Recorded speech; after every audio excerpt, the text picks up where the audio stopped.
যুগ ধর্ম পালো বন্দে জগৎ প্রিয় করো করুণায় অবতার আনন্দ লীলাময় বিগ্রহায় হিমাবদিব্যচ্ছবি সুন্দরায় তস্मै মহাপ্রেম রসপ্রদায় চৈতন্য চন্দ্রায় নমো নমস্তে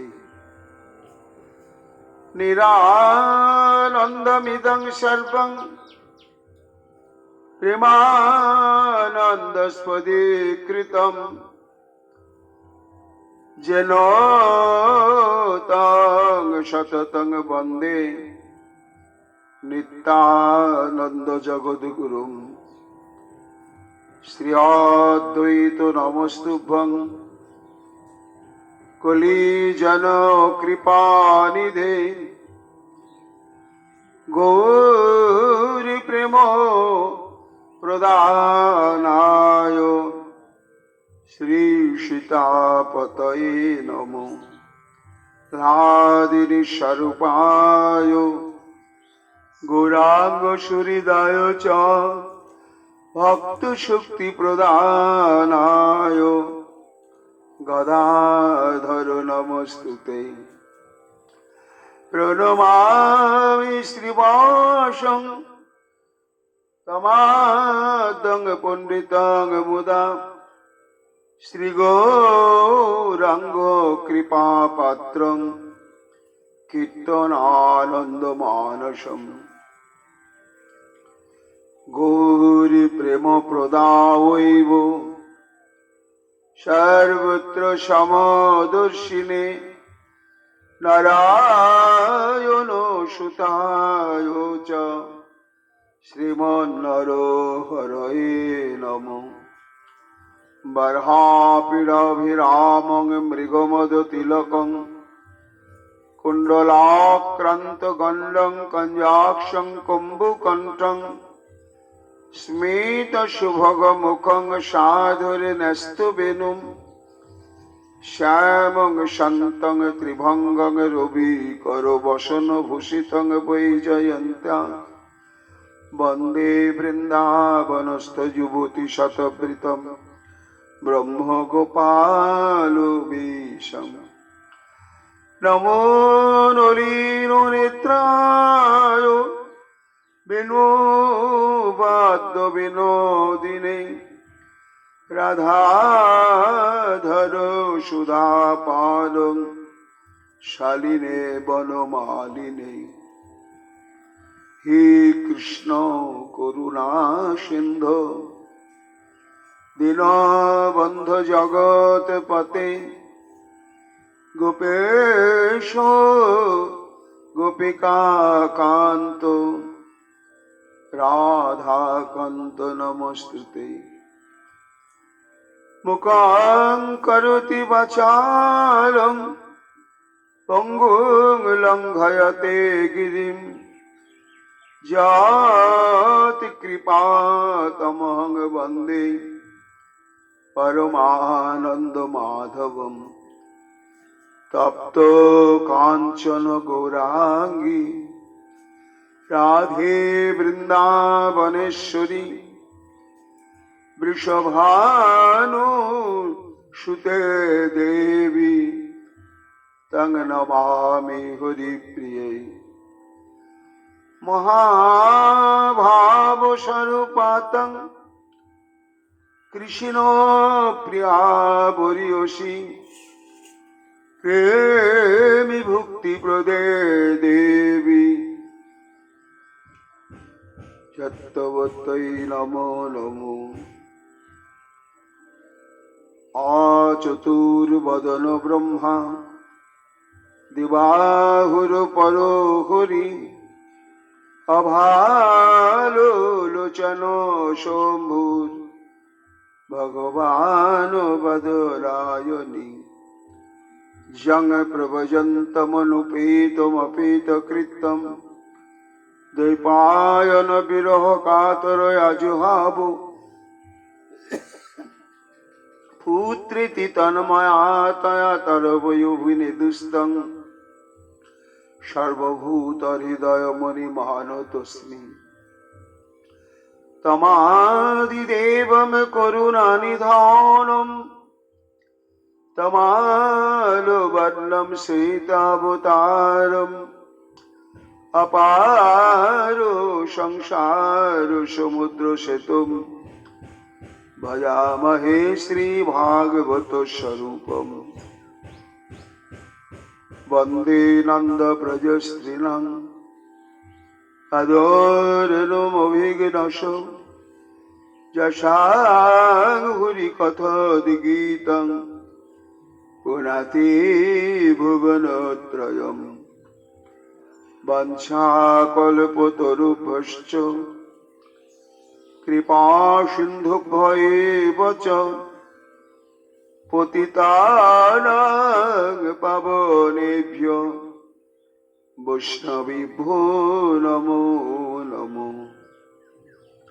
जय रूप सनातन भट्ट रघुनाथ श्रीजीव गोपाल भट्ट दास रघुनाथ भक्ति भरे बंदी छय गोसाईर चरण जहाँ हईते विघ्ननाश अभीष्ट पूरण। जय गौर भक्त वृंद गौर जाদের प्राण सबे मिले देह मोरे निताय गौर भक्ति दान निताय गौर हरि बोल निताय गौर हरि बोल निताय गौर हरि बोल निताय गौर हरि हरि बोल।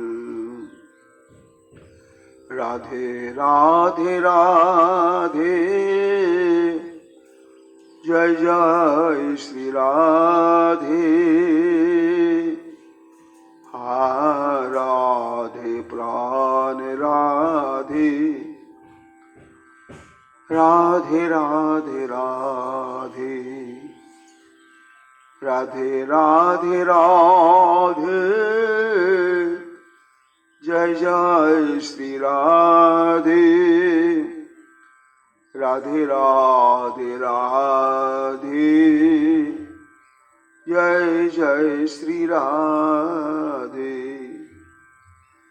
राधे राधे राधे जय जय श्री राधे राधे राधे राधे जय जय श्री राधे राधे राधे राधे जय जय श्री राधे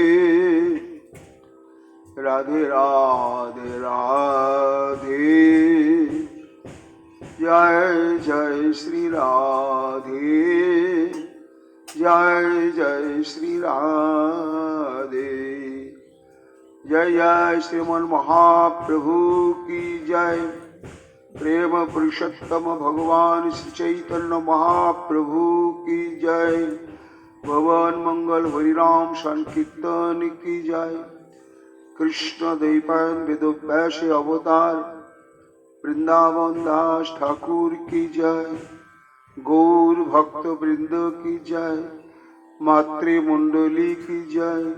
आपन आपन गुरु महाराज की जय।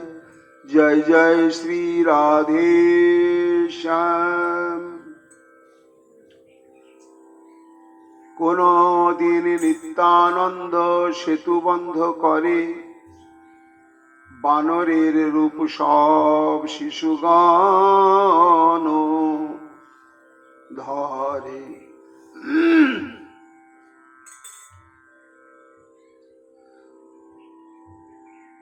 ভেরেন্ডার গাছ কাটি ফেলা হেনো চলে, শিশুগণ মেলি জয় রঘুনাথ বলে। কলিযুগ পাবন অবতার প্রেম পুরুষোত্তম অনর্পিত প্রেমদাতা শ্রী চৈতন্য মহাপ্রভুর অশেষ বিশেষ কৃপা ভাজন কৃষ্ণ দ্বৈপায়ন বেদব্যাস অবতার পরম পূজ্যপাদ শ্রীল বৃন্দাবন দাস ঠাকুর তার শ্রী শ্রী চৈতন্য ভাগবত গ্রন্থেতে আদি খণ্ডে ষষ্ঠ অধ্যায়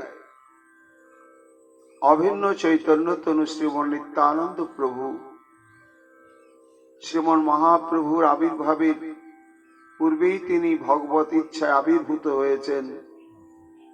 প্রেম পুরুষোত্তম শ্রী চৈতন্য মহাপ্রভুর মনোভিলাষ পূরণের সংকল্প হৃদয়ে নেই। তা সেই সংকল্পের অভিলাষটি কি না, কৃষ্ণ বলি সেই জীব অনাদি বহির্মুখ, অতএব মায়া তারি দেয় সংসার আদি দুঃখ। কলিহত জীবের দুঃখের কারণই হচ্ছে কৃষ্ণ বিস্মৃতি। এই কৃষ্ণ বিস্মৃত জীবকে কৃষ্ণ স্মৃতিতে সুপ্রতিষ্ঠিত করতে হবে। প্রথমে হচ্ছে মুখ্য উদ্দেশ্য। তারপরই হচ্ছে মানব জন্ম এবং এই দেহ প্রাপ্তির মূল উদ্দেশ্যই ভগবান শ্রীকৃষ্ণ কুরুক্ষেত্রের রণাঙ্গনে উদাত্ত কণ্ঠে তারস্বরে ঘোষণা করলেন, অনিতম অসুখম লোকমিবাম প্রাপ্য ভজস্ব মাম। হে অর্জুন, এই অনিত্য অসুখকার সংসারে সে মানব দেহধারী প্রত্যেকটি জীবেরই মুখ্য কর্তব্য হচ্ছে সর্বেন্দ্রিয়ের দ্বারা, সর্বমনোবৃত্তির দ্বারা, সর্বসম্পদের দ্বারা প্রেমাসক্ত চিত্তে আমার সেবা করা। এই জন্যই এই জীবন প্রাপ্তি। তাহলে মানব জন্মের, মানব দেহের মূল উদ্দেশ্যই যে কৃষ্ণের সর্বাত্মক প্রীতির জন্য সর্বেন্দ্রিয়ের দ্বারা তার সেবা করা। তাই সেবা করার যে মনোবৃত্তি, সেবা করার যে পরম্পরা, সেবা করার যে রীতিনীতি বিধান, সেটি কলিহত জীব জানে না। এবং সেই ভগবত সেবা করার ইচ্ছার সঙ্গে সঙ্গে আরো একটি যে অপরিহার্য উপাদান বা বস্তু প্রয়োজন রয়েছে, সেটি হচ্ছে প্রেম। কেবল ইচ্ছায় ভগবানের প্রীতির হেতু নয়, সে ভগবানকে সেবা করার প্রচন্ড ইচ্ছার পেছনে যদি থাকে হৃদয় নিংড়ানো প্রেম ভক্তি, তখন সেই প্রেম ভক্তি মাখা প্রবল ইচ্ছার পরিণতি হচ্ছে ভগবানের সেবা। তাহলে প্রয়োজন হচ্ছে প্রেম সেবানিষ্ঠার সঙ্গে সঙ্গে। তাই মহাপ্রভুর পরবর্তী অভিলাষ জীবকে কৃষ্ণ স্মৃতিতে শুধু প্রতিষ্ঠিত করা নয়, জীব যাতে সর্ব ইন্দ্রিয়ের দ্বারা, সর্বমনোবৃত্তির দ্বারা প্রেমযুক্ত চিত্তে ভগবত অনুশীলন করতে অভ্যস্ত হয়ে যায়, এবং শুধু নিজে নয়, নিজে ভজন করে বংশ পরম্পরায় এই ভজনের প্রবাহ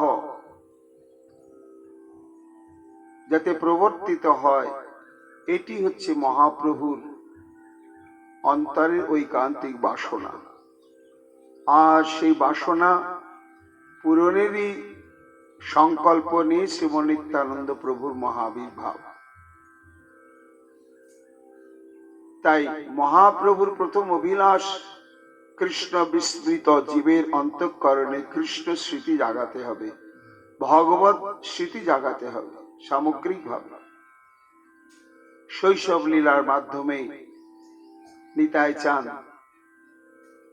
শিশুদের নিয়ে অভিনব ভাবে অভিনয় খেলার মধ্য দিয়ে কৃষ্ণ বিস্মৃত মানুষের অন্তরে কৃষ্ণ স্মৃতি জাগাতে শুরু করেছেন। সেটি হচ্ছে কি না, তিনি অবতীর্ণ হয়েছেন কলিযুগে। তত্ত্বটিকে না, ব্রজেন্দ্র নন্দন যেই শচীসুত হইল সেই বলরাম হইল নিতাই। এই নিত্যানন্দ মহাপ্রভুর পরিচয় দিতে গিয়ে মহাজনগণ বললেন, এরাই তারা কারা না, সেই ব্রজেন্দ্র নন্দন শ্রীকৃষ্ণ শ্রীমন মহাপ্রভু, আর রোহিণী নন্দন বলদেব চন্দ্রই হচ্ছেন শ্রীমন নিত্যানন্দ। নিতাই চাঁদ স্বরূপে নিত্যানন্দ স্বরূপে অবতীর্ণ হলেন, কিন্তু পরতত্ত্ব শ্রীকৃষ্ণ দাপর যুগে অবতীর্ণ হয়েছেন, হয়ে তার হৃদকর্ণ রসায়নী লীলা বিস্তার করেছেন অশেষ বিশেষ ভাবে। সেই লীলাকে তিনি অভিনয়ের মাধ্যমে কলিযুগে সেই বলদেব চন্দ্র জগতের কলিহত জীবের অন্তরে জাগাতে শুরু করলেন। কিন্তু তার পরবর্তী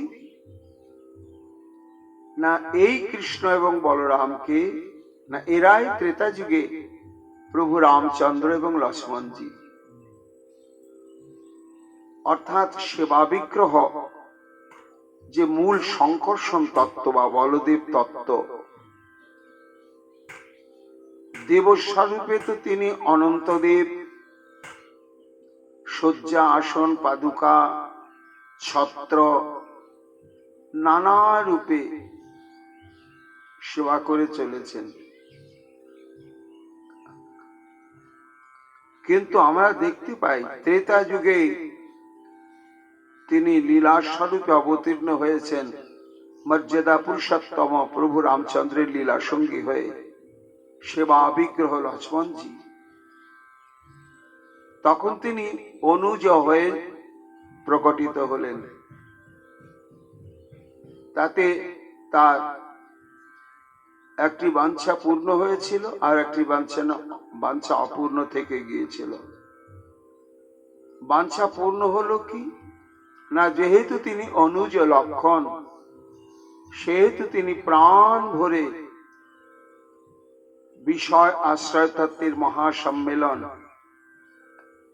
প্রভু রামচন্দ্র এবং সীতা দেবীর যুগল দর্শন করেছেন, সেবা করেছেন প্রাণ ভরে।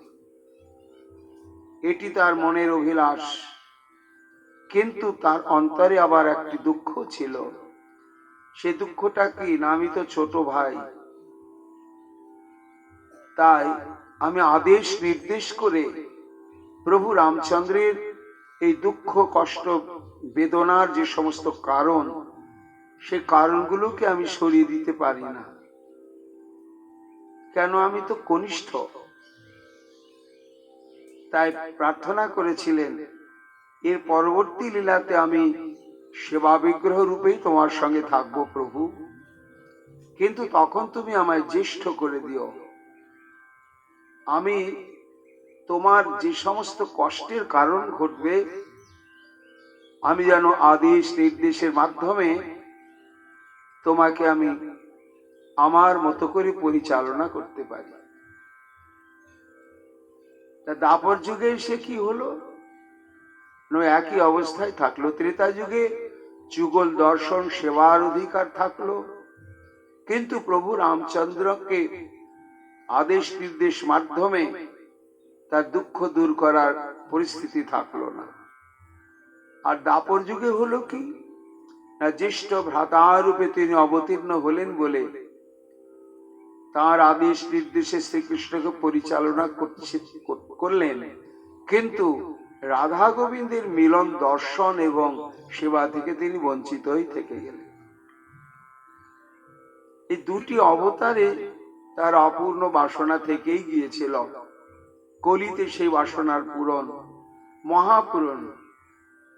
কেন না, তিনি দাদাও হলেন, আর রায় কেন একাকৃতি, একই সঙ্গে রাধা গোবিন্দের সম্মিলিত বিগ্রহ মহাপ্রভুকে তিনি যুগল স্বরূপেই প্রাপ্ত হলেন। তা ত্রেতা যুগ থেকে দাপর, দাপর যুগ থেকে কলি যুগ।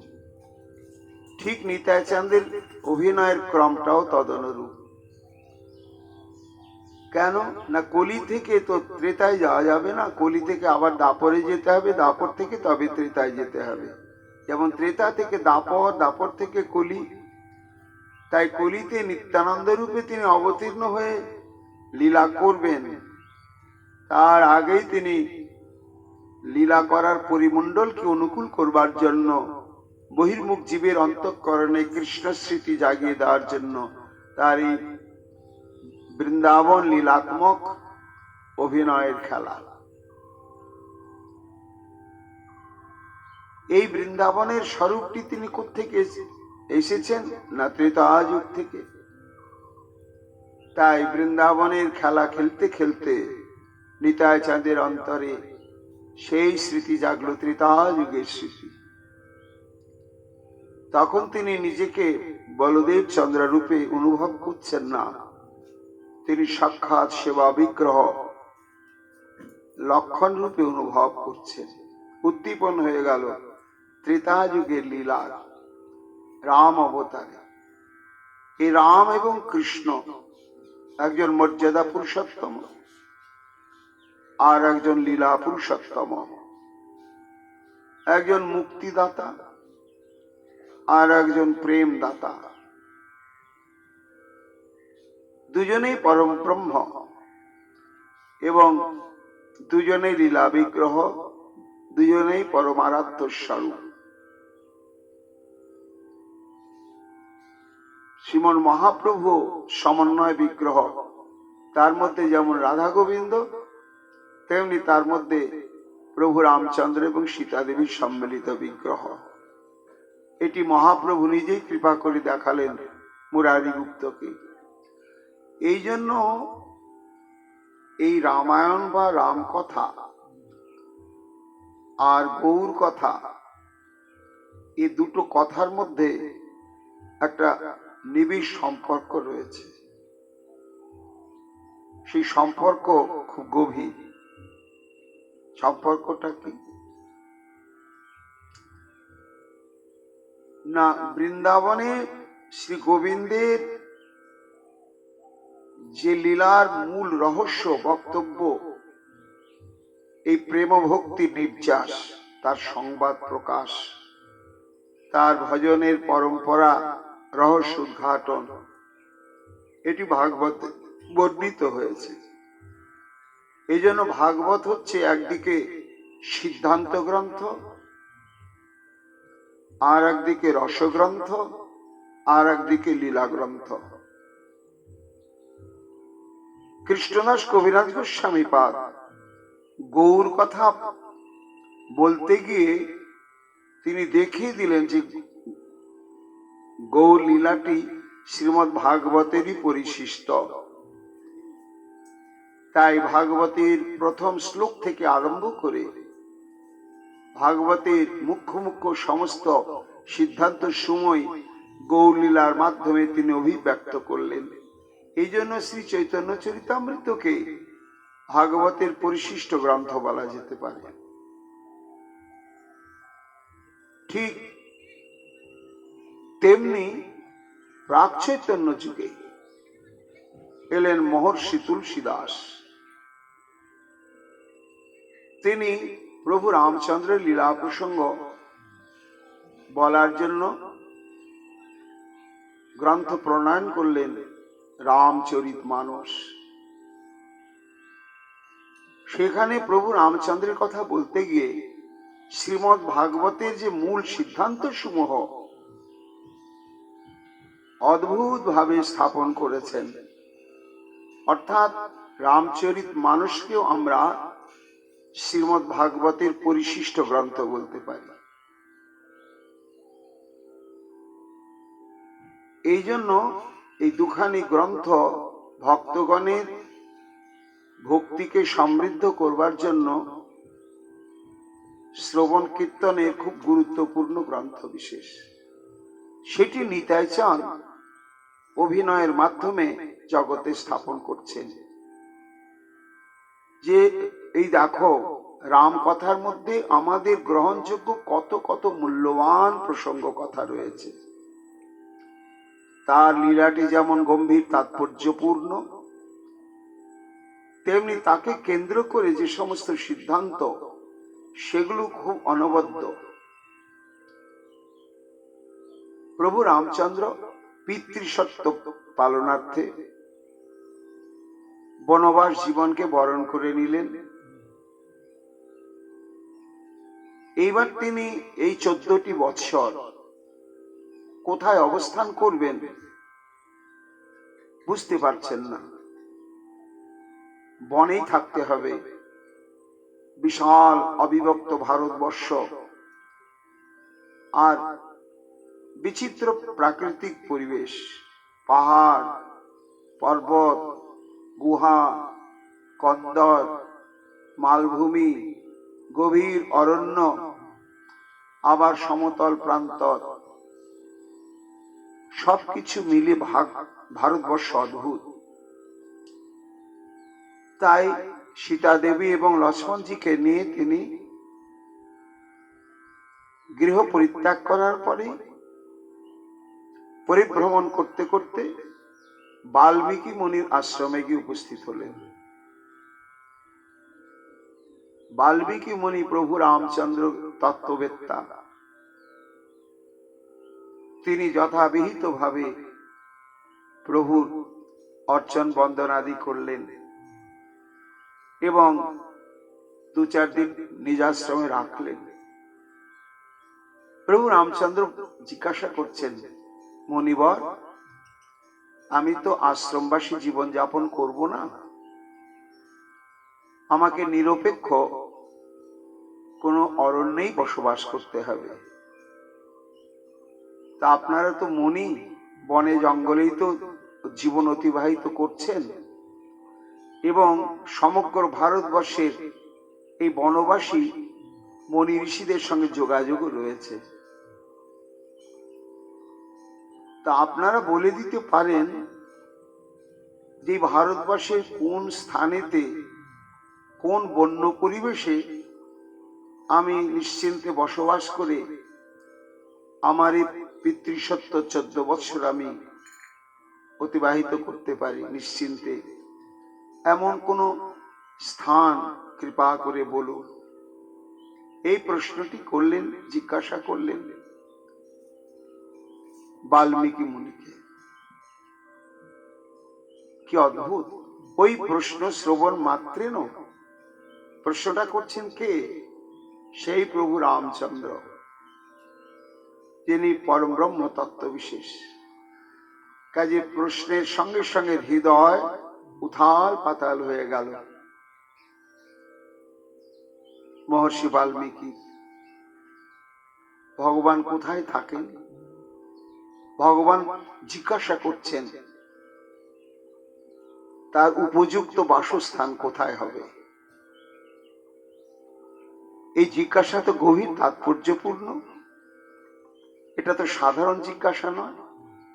আমি তো জানি ভারতবর্ষের সমস্ত তপবন, পাহাড় পর্বত, নদ নদী এবং কোথায় কোথায় নিশ্চিন্তে নিরুপদ্রবে সমস্ত শাস্ত্রিক ভাবেও সাধু সন্ন্যাসীরা বসবাস করছেন এবং ব্রহ্মচারী ত্যাগী তারা বসবাস করছেন।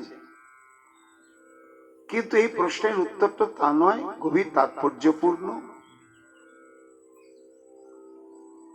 হঠাৎ যেন কেমন হয়ে গেলেন বাল্মীকি।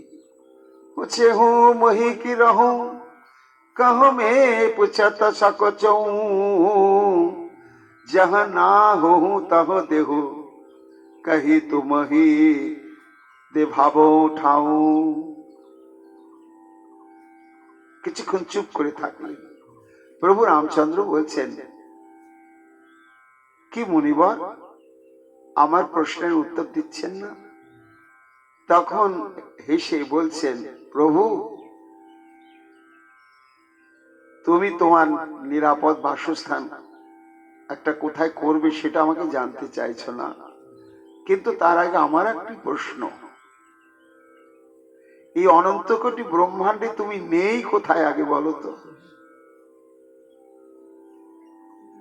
তুমি আমাকে প্রশ্ন করছো যে কোথায় তুমি বাস করবে, আর আমার প্রশ্ন যে তুমি বাস করছো না এমন কোন জায়গা রয়েছে অনন্ত কোটি ব্রহ্মাণ্ডে?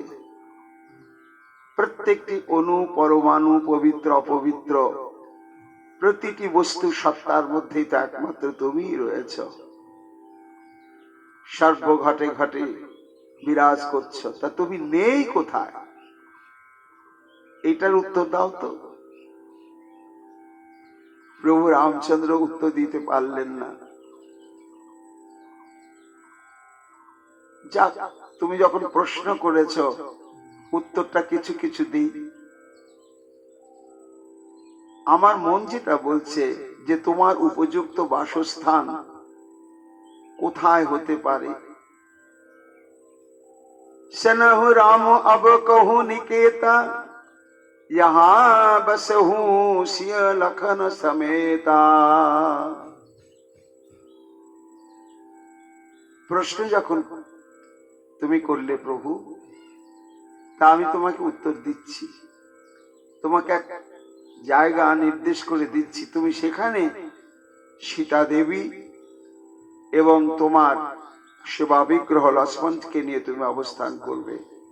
তাই বলমনি, जिन्हा के श्रवण समुद्र समाना कथा तुम्हारी सुभग सरिनाना भरहि निरंतर होई न पूरे तिन्ह के ही तुम कहूं गृह रूरे। এই সমস্তই তো আমাদের জানতে হবে। जिन्ह के श्रवण समुद्र समाना कथा तुम्हारी सुभग सरिनाना। যার শ্রবণ কান দুটো এবং হৃদয় অতলান্ত সীমাহীন সমুদ্রবৎ।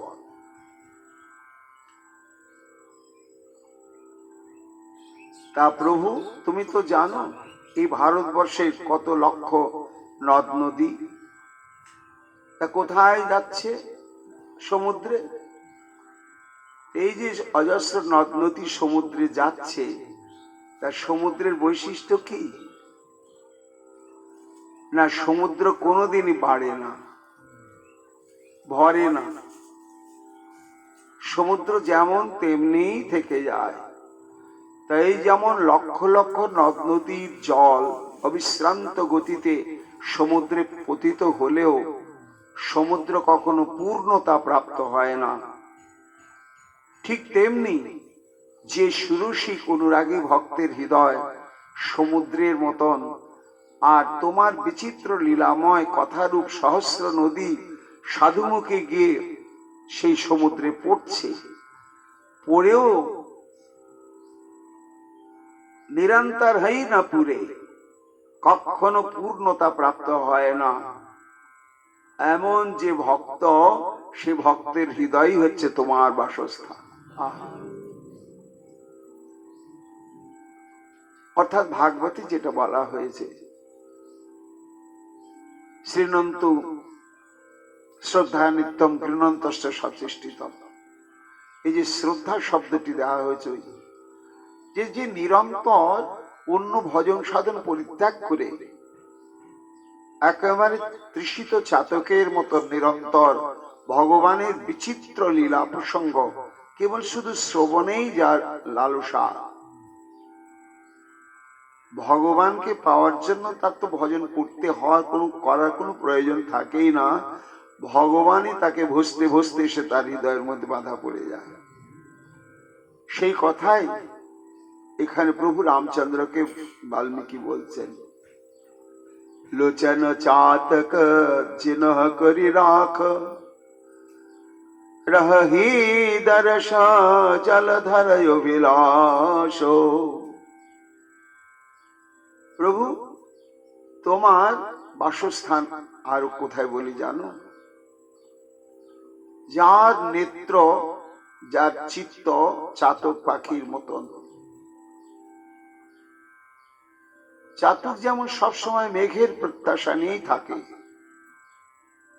সে জীবিকা নির্বাহ করে, উড়ে খাদ্য সংগ্রহ করে, ভোজনও করে, কিন্তু তার অনুধ্যান থাকে কখন মেঘের উদয় হবে, এবং মেঘ যদি উদয় না হয় অতৃপ্ত চিত্তবৃত্তি নিয়ে কাতর হয়ে ডাকতেই থাকে।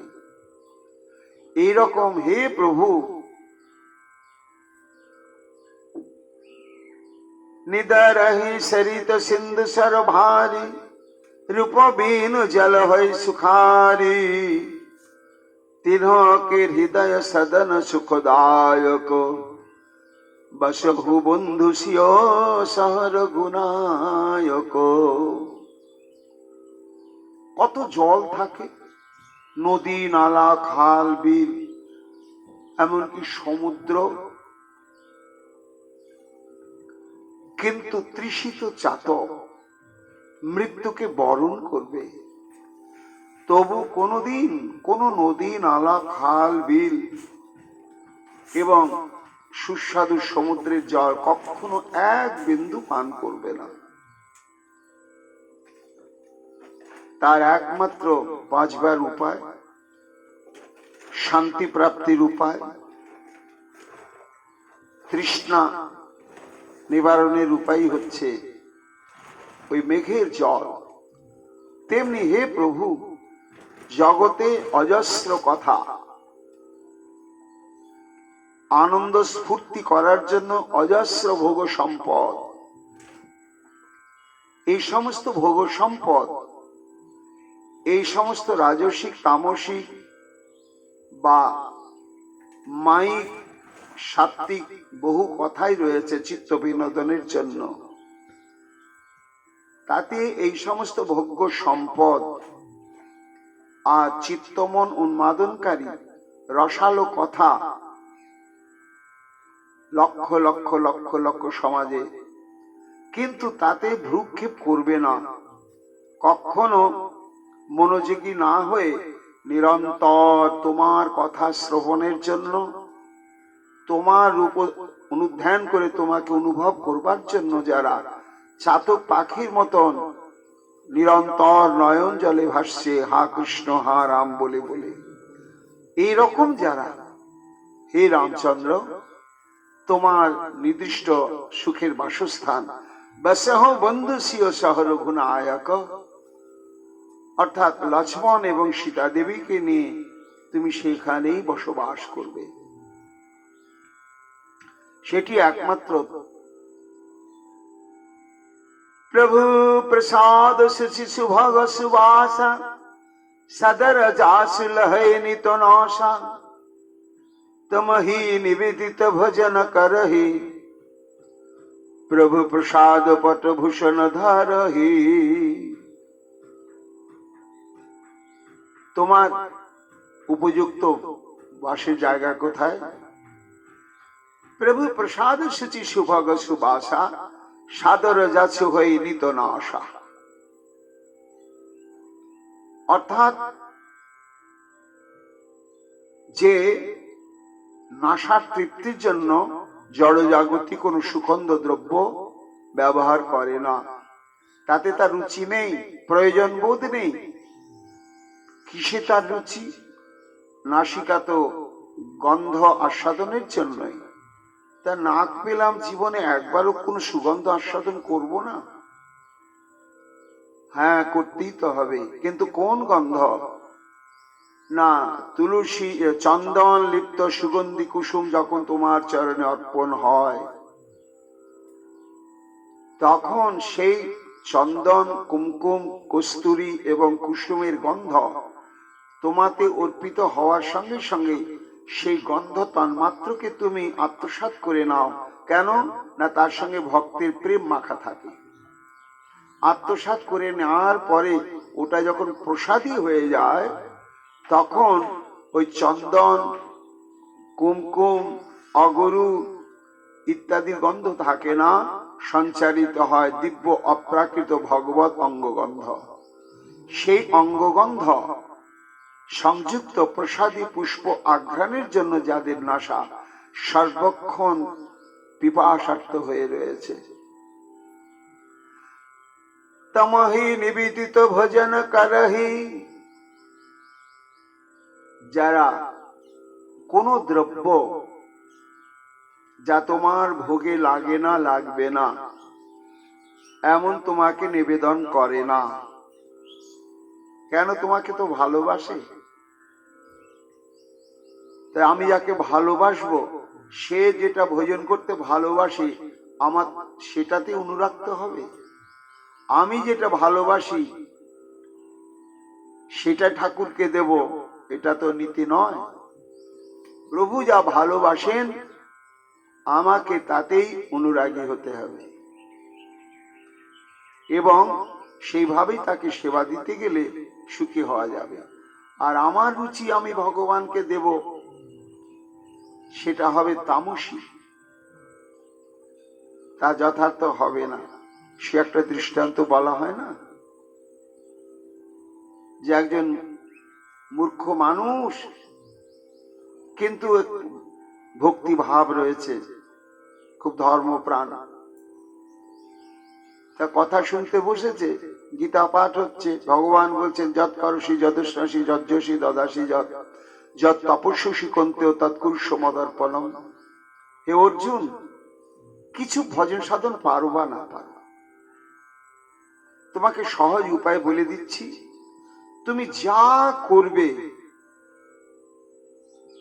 যা ভোজন করবে, যে কর্ম করবে, দান করবে, যজ্ঞ করবে, সব আমাকে দিয়ে করবে। এইটুকুনি যদি তুমি করো, তাহলে তোমাকে আর কঠোর জপ, ধ্যান, তপস্যা, ব্রত কিচ্ছুই করতে হবে না। এখন ভগবানের বাণী অর্জুনের প্রতি যিনি পাঠ করছিলেন, ভালো করে বিশ্লেষণ করে সবাইকে বলে দিলেন যে আমরা যা কিছু ব্যবহার করব, ভগবানকে দিয়েই ব্যবহার করা উচিত। সরল সুবুদ্ধি মানুষটি সে চিন্তা করলে, আহা হা, আমার মতন সাদাসিধে মোটা বুদ্ধি খেটে খাওয়া মানুষ, আমি তো সাধুদের মতন অমন ভজন সাধন করতে পারবো না। তবে ঠাকুর বলেছেন তুমি যা খাবে আমাকে দিয়ে যদি খাও, তাহলে ওটাই সব থেকে বড় ভজন। সে তো মৎস্য ভোজি, আমিষ ভোজি, আর ওটা খুব তার প্রিয় খাদ্য। তা তুমি যা খাবে তাই আমাকে দিয়েই খাবে, তো তাই দেয়। দেয় এত ভক্তি ভাবে, আর তার দৃঢ় বিশ্বাস যে দিচ্ছি তো আমি নিশ্চয় দেখতে পাবো ঠাকুর এসে খাচ্ছে। এই বিশ্বাসটা তার ভেতরে প্রচন্ড ভাবে জেগে গেছে। ঠাকুর খায় না, অশান্তি, খুব অশান্তি। ক্রমে ক্রমে অনুরাগটা বাড়ছে। তারপরে যখন খুব চোখে জল এসে যাচ্ছে, তুমি যে গীতায় বললে অর্জুনকে তুমি যা খাও তাই আমাকে দিয়ে খাবে, তুমি মিথ্যাবাদী, খাচ্ছ না কেন? একদিন এমনি করে হাওয়া হাওয়া করে কাঁদছে, চোখটা বন্ধ করে হঠাৎ শব্দ, কিসের শব্দ? দেখছে কি বিরাট একটা কালো বিড়াল খপ করে আমিষটা নিয়ে খেতে খেতে চলে গেল। এ হে হে, আমার তো ঠাকুরের ভোগে লাগলো না। পরের দিন থেকে এমন ভাবে ঘরের দরজা জানালা ফাঁক ফোকর সব বন্ধ করে অমনি করে আমি রান্না করে ঠাকুরকে দিয়ে চোখের জলে ভাসি। কিন্তু কি অদ্ভুত, থেকে কেমন করে বিড়ালটা ঢুকে যায়, আর ওই ঠাকুর খাওয়ার আগে ও একটা হরি বল। এইরকম যখন বেশ কিছুদিন চললো, তখন তার খুব ধিক্কার এসে গেল যে আমার মতো অধমার কেউ নাই প্রভু, তুমি এত সহজ পথ বলে দিলে অর্জুনকে উপলক্ষ করে যে তুমি যা খাবে আমাকে দিয়ে খেলেই আমি তৃপ্ত হয়ে যাব, সেটাই সব থেকে বড় ভজন, সে আমার চরণে ঠাঁই পাবে। তো এত যে তুমি সহজ পথ বলে দিলে, কিন্তু আমার ভাগ্যে হচ্ছে না। হ্যাঁ, কোত্থেকে বিড়ালটা এসে খেয়ে যাচ্ছে, তোমাকে আমি ভোগ লাগাতেই পাচ্ছি না, আর তুমি গ্রহণ করছো না। ভেতরটা এত ধিক্কার এসে গেল, তখন দুঃখে কিনা খাওয়া দাওয়া সব ছেড়ে দিলে। 2 দিন 3 দিন কিচ্ছু খায়নি, একটু তন্দ্রাচ্ছন্ন অবস্থা, দুর্বল হয়ে গিয়েছে শরীরটা। তখন ভগবান এসে বলছেন, ভক্ত তুমি অনাহারে মরছো কেন? দেখছেন সেই গীতায় বর্ণিত ভগবান, আহা হা প্রভু কেঁদে ফেলেছে, মরবো না। তুমি বললে অর্জুনকে যদ অশ্নাসী তৎকুরুষ্য মদর্পণ, তুমি যা খাবে আমাকে দিয়েই খাবে, আর তুমি খাচ্ছ না। আমার এই শরীরটা সেবায় লাগছে না তোমার, আর তুমি বলেছো এটাই সব থেকে সরল সহজ ভজন। কেন? আমি প্রথম প্রথম খাইনি, তারপর রোজই তো খাই। তুমি আত্মহত্যা করবে নাকি? কই খাও? বিড়ালটাই তো বারবার খেয়ে যাচ্ছে। ভগবান বলছেন ওটাই তো আমি। বিড়াল? হ্যাঁ ভক্ত, তোমার প্রেম অনুরাগ তো আমি উপেক্ষা করতে পারি না, কিন্তু যেটা তুমি দাও আমাকে ওটা হচ্ছে বিড়ালের খাদ্য। আমার তো খাদ্য নয় ওটা, কিন্তু তোমার প্রেম, তোমার ভক্তি, তোমার নিষ্ঠা আমি উপেক্ষা করতে পারি না, তাই আমি গ্রহণ করি। ওই বিড়াল রূপটা ধরে এসে আমি তোমার ওই আমিষটা গ্রহণ করি। চমকে গেল, প্রভু তুমি বিড়াল সেজে আসো? প্রশ্ন এসে গেল, তাহলে আমি তোমাকে বিড়ালের খাদ্য দিই, আর আমি বিড়ালের খাদ্য খাই মানুষ হয়ে? তাহলে তুমি কি ভোজন করো প্রভু? আমি তো জানি না, আমি পণ্ডিত নয়, শাস্ত্র পড়ি না, পড়তেও পারি না, তুমি কৃপা করে যদি বলে দাও। ভগবান তখন বললেন, পত্রং পুষ্পং ফলং তয়ং যো মে ভক্তা প্রযচ্ছতি তদ অহং ভক্ত উপরিতমস্নামি প্রযতাত্মনঃ। ফল, জল, পত্র এবং পুষ্প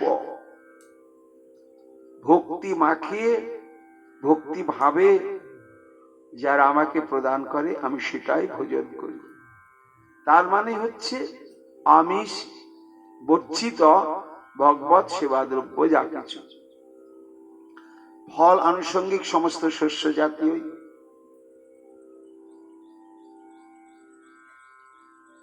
তখন তার জীবনের পরিবর্তন এসে গেল।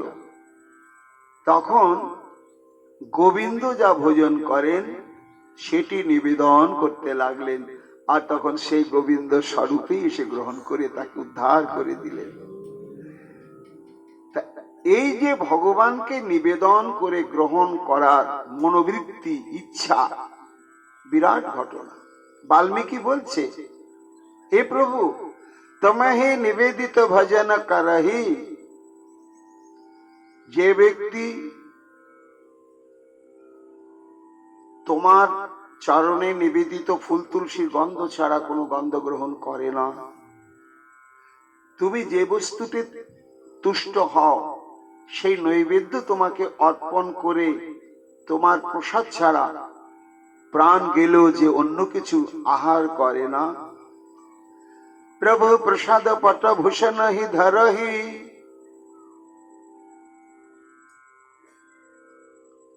জামা কাপড় যাই কিছু সে ব্যবহার করে, আগে তোমাকে অর্পণ করে, তোমাকে অর্পণ করে তবে সে নিজে ব্যবহার করে। এইরকম যারা, হে প্রভু রামচন্দ্র, তাদের হৃদয়টাই হচ্ছে তোমার একমাত্র সুন্দর নিবাস, সেখানেই তুমি চিরকাল বাস করো। আর তোমার নিবাস কোথায় শোনো? শীষা নবহি সুর গুরু দ্বিজ দেখি, প্রীতি সহিত করে বিনয় অভিষেকি, করনীত করহি রাম পদ পূজা, রাম ভরস হৃদয় নহি दूजा।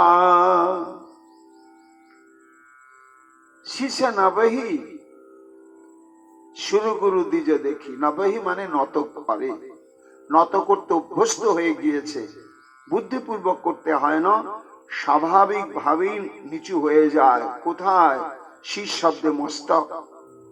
সুর গুরু দ্বিজ দেখি, দেবতা শ্রী গুরুদেব এবং ব্রাহ্মণ, সাধু সন্ত ইত্যাদি দেখা মাত্রই চিন্তা ভাবনা করার সময় নেই, একেবারে কাটা গাছের মতো তার চরণ তলে যে পড়ে যায়। শীষা নবহি, শীষকে অবনত, মস্তকে অবনত করে দেয় তাদের চরণে। আর করণীত করহি রাম পদ পূজা, আর নিজের এই হাত কর্ম করার জন্যই তো যে নিত্য তোমার চরণে ফুল তুলসী অর্পণ করে। রাম ভরস হৃদয় নহি दूजा, যেমন মৎস্য জল ছাড়া বাঁচে না, জল থেকে তাকে বিচ্যুত করলেই সঙ্গে সঙ্গে তার মৃত্যু হবে, তেমনি হে রামচন্দ্র তুমি জল, আর সেই ভক্ত হচ্ছে মৎস্য। তোমার ভজন, তোমার পূজন, তোমার আরাধন, তোমার সেবন, তোমার শ্রবণ কীর্তন থেকে বঞ্চিত হলেই যার প্রাণ বেরিয়ে যায়। একমাত্র তুমি যাদের চরমতম ভরসা। হে প্রভু, ওই রকম ভক্তের হৃদয় হচ্ছে তোমার সৃষ্ট বাসস্থান। চরণ রাম তীর্থ চলি যাহি, রাম বসহু তিনহ কে মন মাহি। আরো সুন্দর বাসস্থানের সংবাদ বলছি প্রভু শোনো। রাম চরণ তীর্থ চলি যাহি, যে পদচারণ করবার জন্য পা পেয়েছে, হাঁটবার জন্য পেয়ে সে চিন্তা করলো যে জীবিকা নির্বাহের জন্য তো আমাকে হাঁটা চলা করতে হবে, বিভিন্ন স্থানে দেশ বিদেশ যেতে হবে, কিন্তু এই জন্যই তো ভগবান আমাকে চলার শক্তি বা পা দেয়নি। দিয়েছে কেন না, এমন কোন গন্তব্য স্থান আছে সেখানে যাওয়ার জন্য। সেখানে গেলেই এই চরণ রূপ ইন্দ্রিয় আর দেহ ইত্যাদি সব সার্থক হয়ে যায়। তাহলে কোথায় গন্তব্যস্থল, কোন জায়গায় গেলে এই দেহ সর্বেন্দ্রিয় সার্থক হয়ে যায়? একমাত্র শ্রী গোবিন্দের লীলাস্থলিতে, প্রভু রামচন্দ্রের লীলাস্থলিতে, নবদ্বীপ, বৃন্দাবন, নীলাচল, অযোধ্যাদি। তাই বাল্মীকি বলছেন, প্রভু যার চরণ তোমার নিবাসভূমি তীর্থসমূহ ছাড়া অন্য কোথাও যেতে জানে না, এই রকম ভক্তের হৃদয় তোমার সুন্দর বাসস্থান। আরো তোমার বাসস্থানের সংবাদ বলছি শোনো। কাম কহ মদ মান মোহা, লভনা শোভনা রাগ ন দ্রোহা, जिन्ह के कपट दंभ नहीं माया, तिन्ह के हृदय बसहु रघुराया। बसहु रघुराया, হে রঘুরায়, তার হৃদয়ে তুমি বসবাস করবে। কার হৃদয়? কাম কহ মদ মানো না মহা, যার হৃদয়ের মধ্যে কাম নেই, ক্রোধ নেই, মদ নেই, মান নেই এবং মোহ নেই। শুধু তাই নয়, লোভ না শোভা, যার মনের মধ্যে কোনো অন্তরে লোভ নেই, যার অন্তরে কোনো ক্ষোভ নেই, যার অন্তরে কোনো রাগ অর্থাৎ জড়ীয় বস্তুতে আসক্তি নেই, এবং যার অন্তরে দ্রোহ আচরণ করবার জন্য মনোবৃত্তি নেই, এমন যে ভক্ত, জিনাহকে কপট দম্ভ নাহি মায়া, যার মনের মধ্যে বিন্দু মাত্র কপটতা নেই, দম্ভ নেই, তিনহকে হৃদয়, এইরকম ভক্তের হৃদয়ে হে রঘুরায় তোমার উত্তম বাসস্থান, তুমি সেখানে গিয়ে বসবাস করবে। सबके प्रिय सबको हितकारी, सुख दुख सरिस प्रशंसाकारी, कहते हैं सत्य प्रिय वचन विचारी, जगत सुबत जागत सुबत शरण तुम्हारी, तुम हो ही छरी गति दूसरे न होई, राम बस हूँ तीनों के मन माही। এই সমস্ত প্রসঙ্গ একটু ভেবে নিজের জীবনকে, চিত্তকে সংশোধন করে আমরা যদি সেই যোগ্যতা লাভ করতে পারি, তাহলে ভজনের অপেক্ষা থাকবে না। অভীষ্টদেব আমার মহাপ্রভু প্রভু রামচন্দ্র শ্রী গোবিন্দ তার হৃদয়ে এসে চিরকালের জন্য নিবাস করবেন। সবকে প্রিয় সবকে হিতকারী, সুখ দুঃখ সরিষ প্রশংসাকারী, যে মানুষ, যে ভক্ত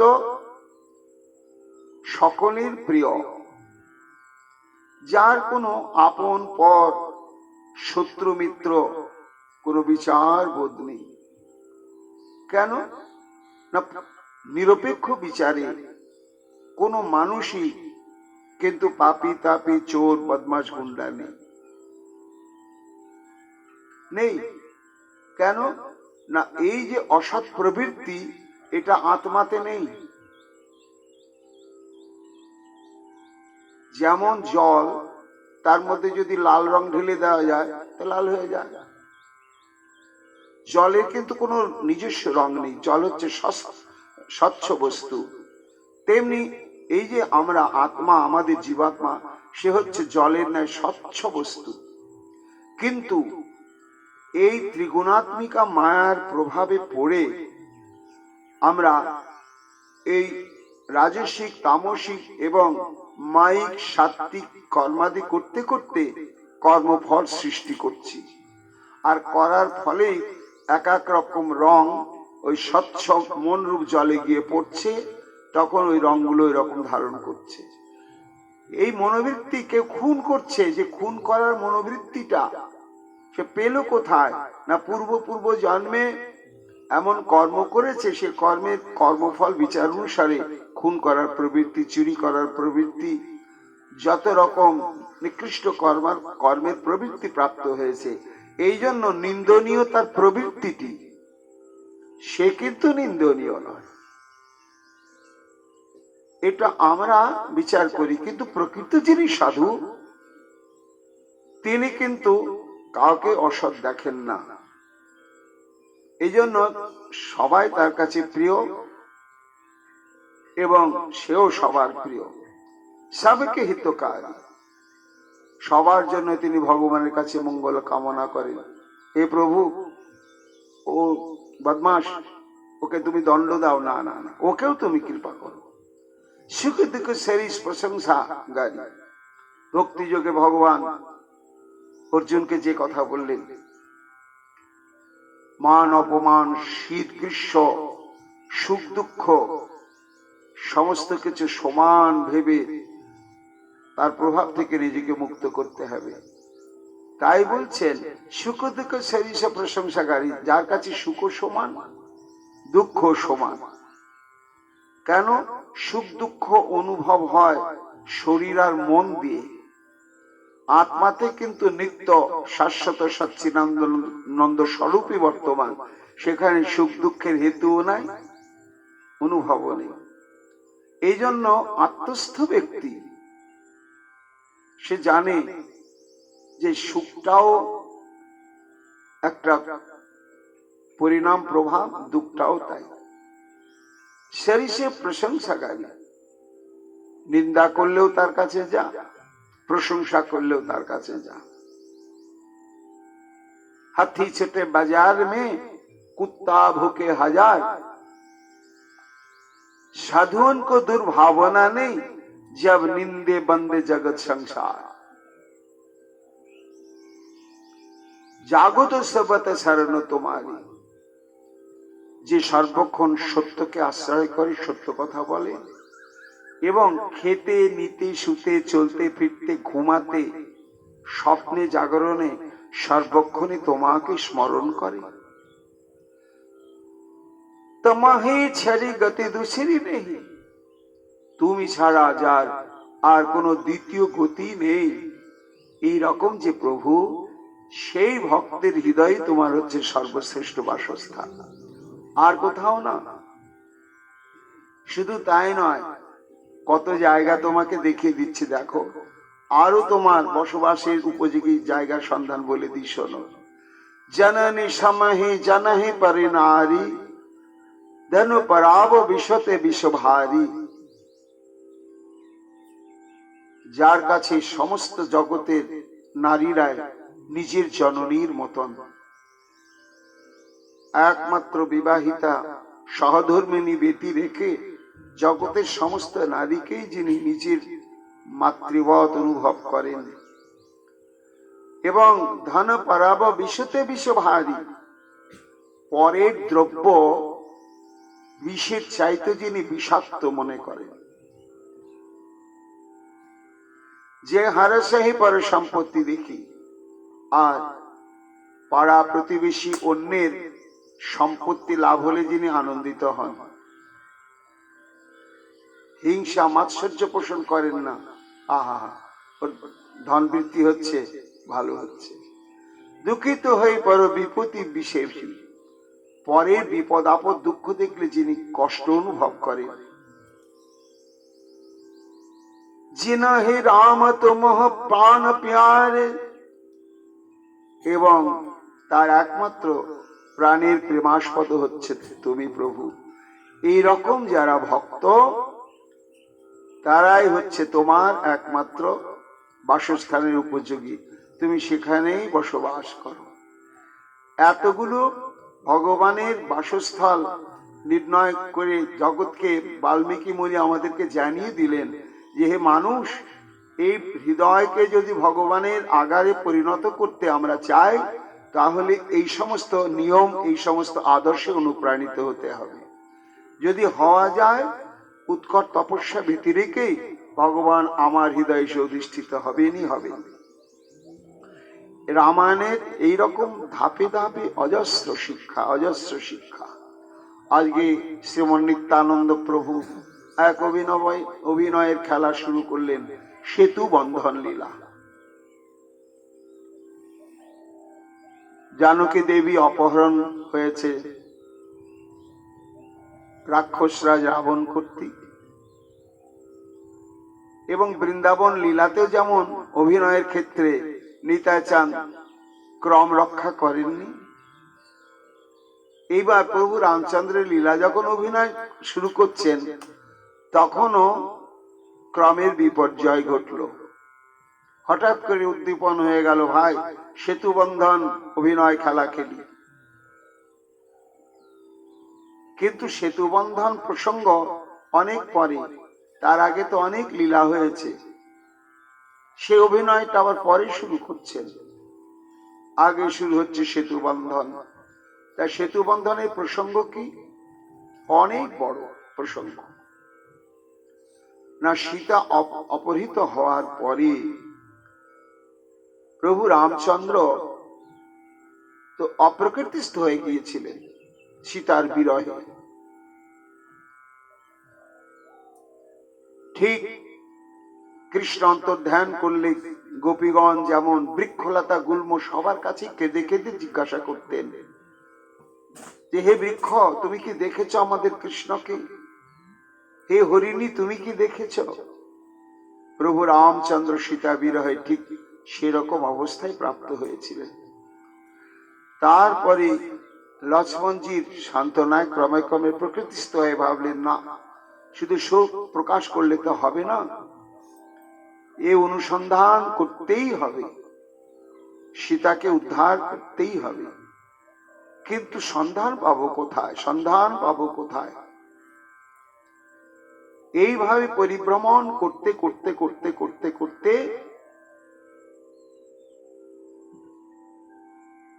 হঠাৎ প্রভু রামচন্দ্র জানতে পারলেন মতঙ্গ মুনির আশ্রমের মতঙ্গ বন পম্পা সরোবরের তীরে অতি পবিত্র মনোরম স্থান, এবং সেখানে মতঙ্গ মুনি অপ্রকট লীলায় চলে গেছেন, তার নামেই বনটা সুপরিচিত। সেখানে প্রচুর সমস্ত নিষ্ঠাবান সাধু সন্ন্যাসীরা, তপস্বিনীরা তপস্যা করেন। তাদের মধ্যে অন্যতম হচ্ছেন শবরী। শবরী সে হচ্ছে ব্যাদ, কিন্তু মতঙ্গ মুনির কৃপাপ্রাপ্ত হয়ে সে মহা তপস্বিনীতে পরিণত হয়ে গিয়েছে। বিশাল তার জটাজুট, তার প্রত্যেকটি শিরা উপশিরা রক্ত কণিকার থেকে রাম শব্দের উচ্চারণ শোনা যায়। এবং দেহ রক্ষার সময় মতঙ্গ মুনি বলেছেন যে শবরী, আমরা তো জন্মের সঙ্গে সঙ্গে পরমায়ুটা নিয়ে জন্মাই, ইচ্ছা থাকলেও কিছু করবার নেই, যার পরমায়ু যখন শেষ হয়ে যায় তাকে চলে যেতেই হবে। তাই আমার পরমায়ু শেষ হয়ে গিয়েছে, আমাকে চলে যেতে হবে শবরী। প্রভু অবতীর্ণ হয়েছেন এবং তিনি দণ্ডক বনে পরিভ্রমণ করছেন সীতা দেবীর বিরহে কাতর হয়ে। তিনি আসবেন, কিন্তু যখন তিনি আসবেন আমি আর তখন থাকবো না। তুমি তার দর্শন পাবে এবং তুমি তার প্রাণ ভরে পরিচর্যা করবে। সেই থেকে অধীর প্রতীক্ষা প্রত্যাশা নিয়ে শবরী বনফল তুলে নিয়ে এসে প্রভু রামচন্দ্রের উদ্দেশ্যে সঞ্চয় করতেন, আর বিরিদ্র রজনী পথ সাজাতেন ফুল দিয়ে আর অপেক্ষা করতেন। মতঙ্গ মুনি বলেছিলেন যে মা, প্রভু যখন আসবেন দেখবে কথার ছলে তোমাকে মা জানকীর সংবাদ জিজ্ঞাসা করবেন। তা তুমি তো জানো না। শবরী বলে, না বাবা, তা তুমি সুগ্রীবের কথা জানিয়ে দিও। এই আমাদের তপবনের নিকটেই সে বসবাস করে, বালির ভয়েতে বন্য জীবন যাপন করছে সুগ্রীব, তার সঙ্গে আরো 4 জন খুব ভক্ত এবং বলিষ্ঠ শক্তিশালী বানর থাকে। তার কাছে গেলে মা সীতা দেবীর সন্ধান জানতে পারবে এবং উদ্ধারের উপায় হবে। এটি মতঙ্গ মুনি শবরীকে বলেছিলেন। এইবার প্রভু রামচন্দ্র পরিভ্রমণ করতে করতে যখন মতঙ্গ মুনির নাম এবং তার তপবনের কথা শ্রবণ করলেন পম্পা সরোবরের তীরে, তখন তিনি এসে উপস্থিত হলেন লক্ষ্মণজিকে নিয়ে, এবং সাক্ষাৎ হলো শবরীর সঙ্গে। শবরী প্রাণ ভরে সারা জীবনের সংগ্রহ করা যত সুমিষ্ট ফল শুকিয়ে গেলেও রামচন্দ্রের আবির্ভাবে সব আবার সতেজ স্বচ্ছ টাটকা হয়ে গেল। ভোজন করালেন এবং প্রভু রামচন্দ্র মূল্যবান উপদেশ প্রদান করলেন। রামচন্দ্র জিজ্ঞাসা করলেন যে মা, তুমি কি আমার সীতার সম্বন্ধে কিছু সংবাদ বলতে পারো? সেই সময় শবরী বললেন, হ্যাঁ প্রভু, তুমি এই পম্পা সরোবরের অনতি দূরে ঋষ্যমুখ পর্বতের সানুদেশেই বসবাস করে সুগ্রীব। তুমি সেখানে যাও, গেলেই তার সন্ধান পাবে।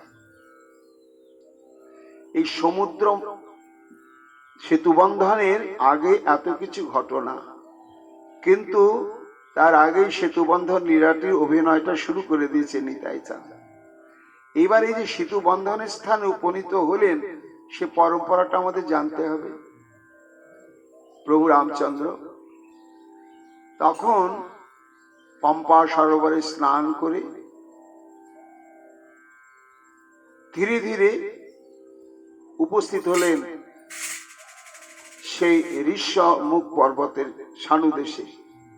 দূর থেকে সুগ্রীব, তার সঙ্গে হনুমান রয়েছে, আরো 3 জন বলশালী সমস্ত বানর রয়েছে। তারা দেখেই সুগ্রীব আতঙ্কিত হয়ে গেল। ধনুর বাণ, আবার চেহারাটা তো তপস্বীদের মতো, তো তপস্বীদের হাতে আবার ধনুর বাণ থাকবে কেন?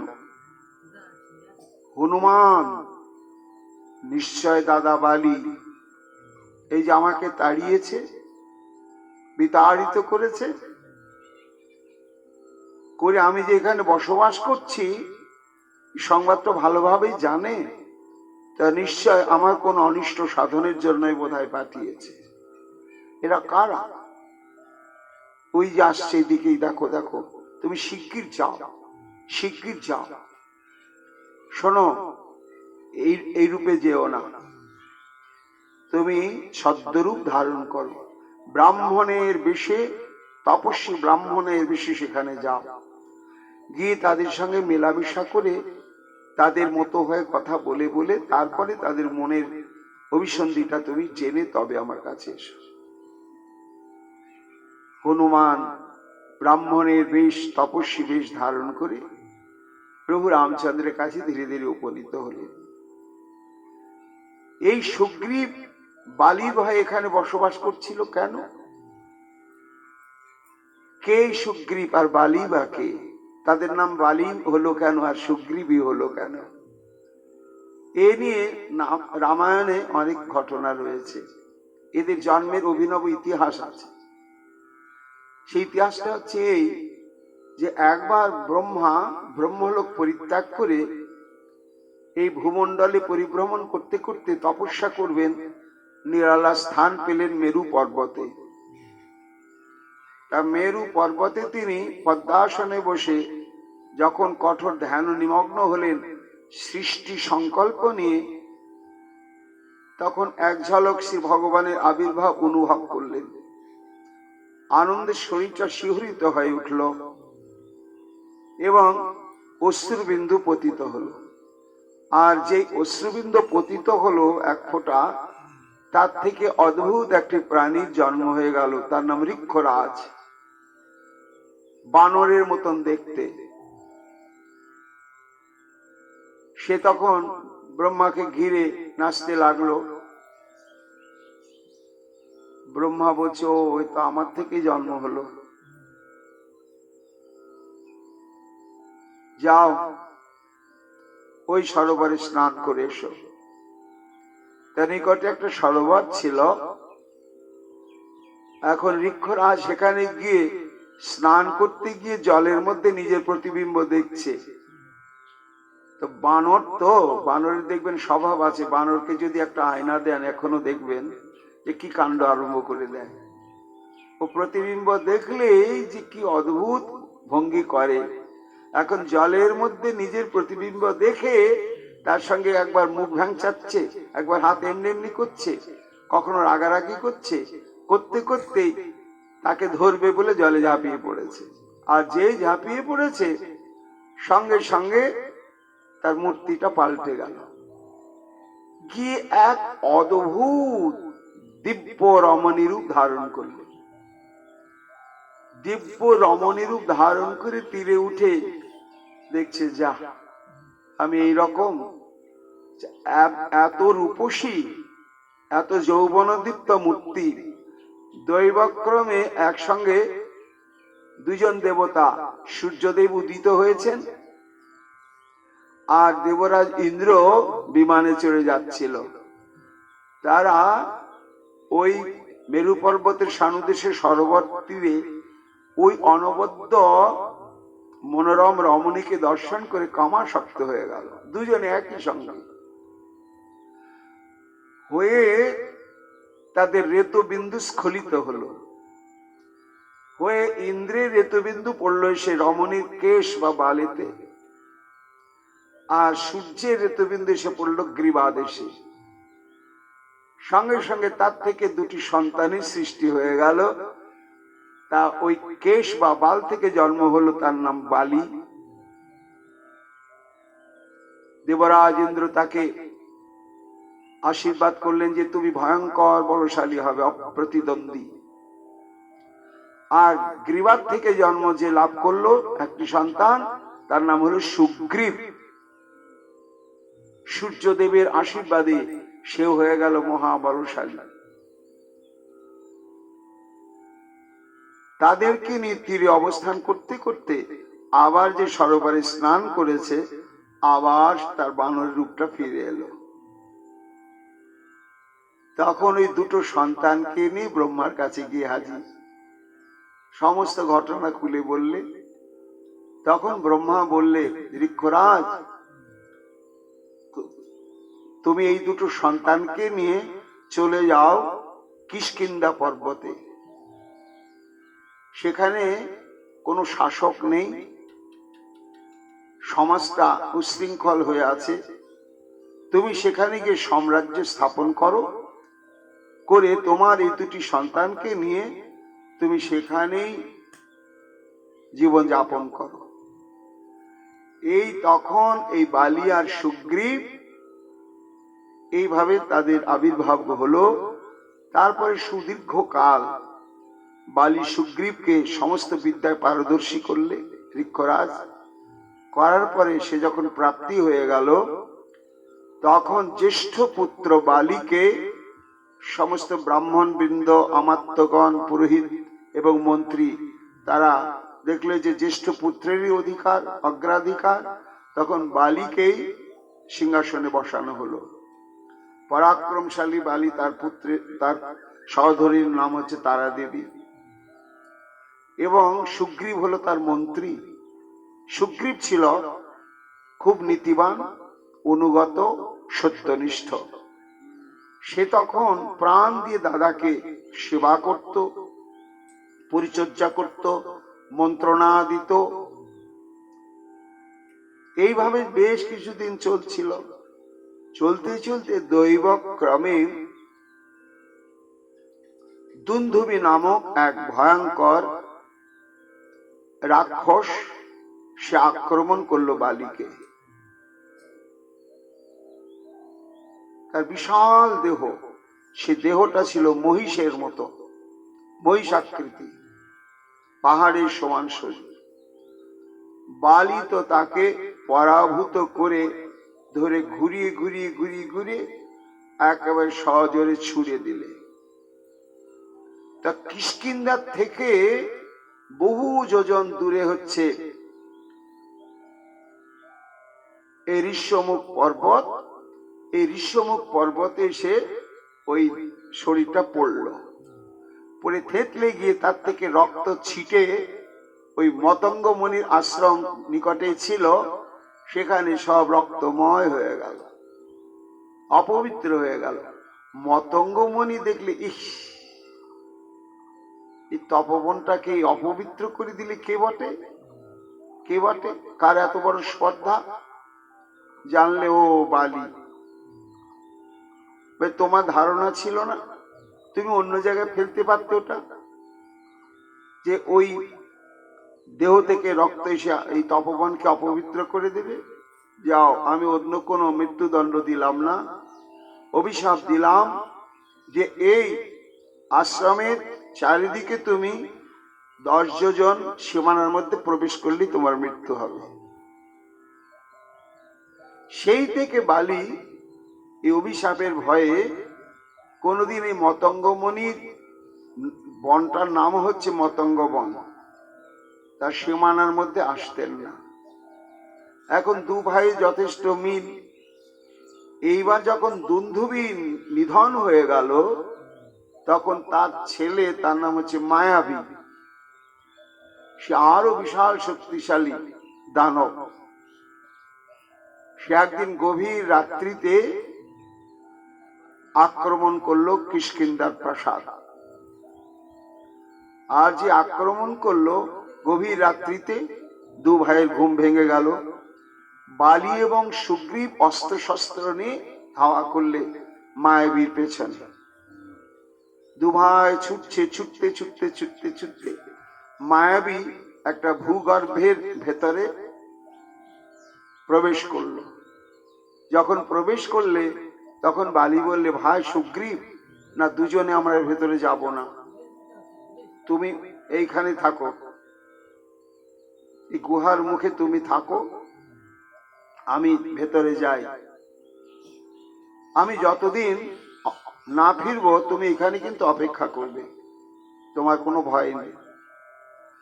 এই বলে বালি সে গুহার মধ্যে প্রবেশ করলে।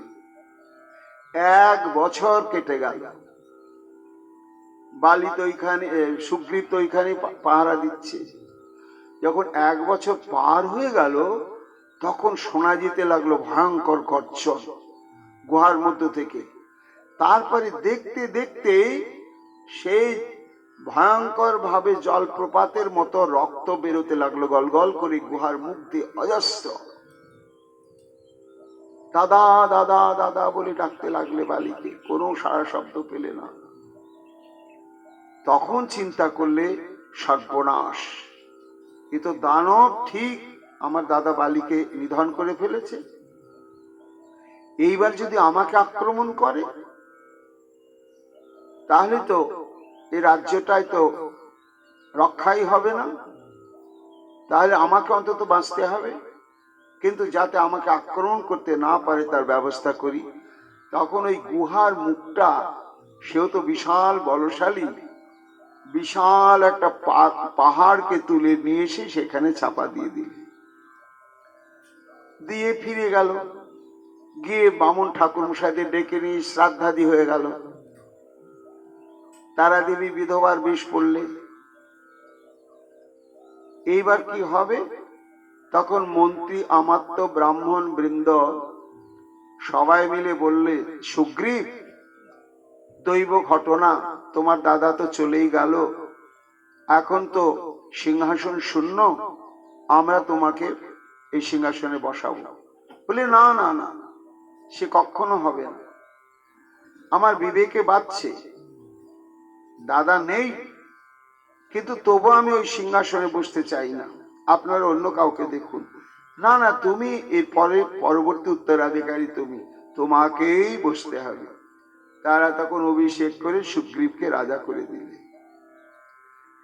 এইবার সুগ্রীব হলো রাজা, তার স্ত্রী হলো রুমা, সে রানী। রাজত্ব চলতে লাগলো। দৈব ক্রমে আসল ঘটনা কি না, বালির মৃত্যু হয়নি। বালি সেই অসুরকে পরাভূত করেছিল এবং সেই রক্তটাই উদ্গীর্ণ হচ্ছিল। এইবার বেশ কিছুদিন বালি সে গুহা থেকে বেরোনোর উপায় পাচ্ছিল না। কেন? ভয়ঙ্কর ভারী পাথর চাপা দেওয়া আছে। তারপরে ডাকাডাকি করলে, সুগ্রীব সুগ্রীব, সাড়া পেলে না। তখন কয়েক মাস অপেক্ষা করার পরে বল প্রয়োগ করে সেই পাহাড়টাকে সরিয়ে দিয়ে উপরে উঠে এসে দেখছে, বাহ, সিংহাসনে সুগ্রীব, পাটরানীর আসনে হচ্ছে রুমা। ও ভুল বুঝল, আর দাদাকে দেখার সঙ্গে সঙ্গেই সুগ্রীব এসে পায়ে পড়ল, এই তোমার সিংহাসন দাদা। আমি বুঝতে পারিনি, সমস্ত ঘটনা খুলে বলল। আমি সিংহাসনে বসিনি, এই সমস্ত আমাত্য পুরোহিত ব্রাহ্মণ বৃন্দ আমাকে সিংহাসনে বসিয়েছে আমার ইচ্ছার বিরুদ্ধে। তুমি কিন্তু মনে কিছু করো না। ক্ষমা বারবার চাইলে, কিন্তু এটা কিছুতেই বিশ্বাস করলে না বালি। তখন আক্রমণ করে সুগ্রীবকে, তার স্ত্রীকে হরণ করে নিয়ে সুগ্রীবকে বিতাড়িত করে দিলেন। একেবারে যে আমার এই রাজ্যের সীমানার মধ্যে তুই যেখানেই থাকবি, দেখলে আমি তোকে হত্যা করব। সেই ভয়ে সুগ্রীব গিয়ে জানতো যে ওইখানে অভিশাপ রয়েছে মতঙ্গ মুনির আশ্রমের ওই অঞ্চলটাতে, সেখানে বালি কোনোদিন যেতে পারবে না। সেই দিন থেকে সুগ্রীব স্ত্রীর বিরহে কাতর হয়ে হনুমান এবং অন্যান্য বানরদের নিয়ে সেখানেই বসবাস করছিলেন। এখন প্রভু রামচন্দ্র এবং লক্ষ্মণজিকে তারা তো চেনেন না, তারা মনে করলে এটা বালির চর হবে। তখন হনুমানকে পাঠিয়ে দিলে। হনুমান ব্রাহ্মণের বেশে উপস্থিত হলেন। হয়ে কথোপকথন হতে হতে, হনুমান তো নিত্য সিদ্ধ ভগবত পরিকর, প্রভু রামচন্দ্রের সঙ্গে সঙ্গে সেও জন্মগ্রহণ করেছিল, কিন্তু মিলনটা হয়নি।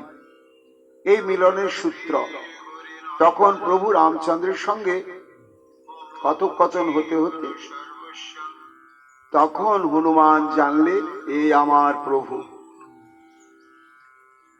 তখন আত্মসমর্পণ করে সে যে হনুমান সমস্ত স্বরূপটি প্রকাশ করলেন এবং সমস্ত বৃত্তান্ত শুনলেন।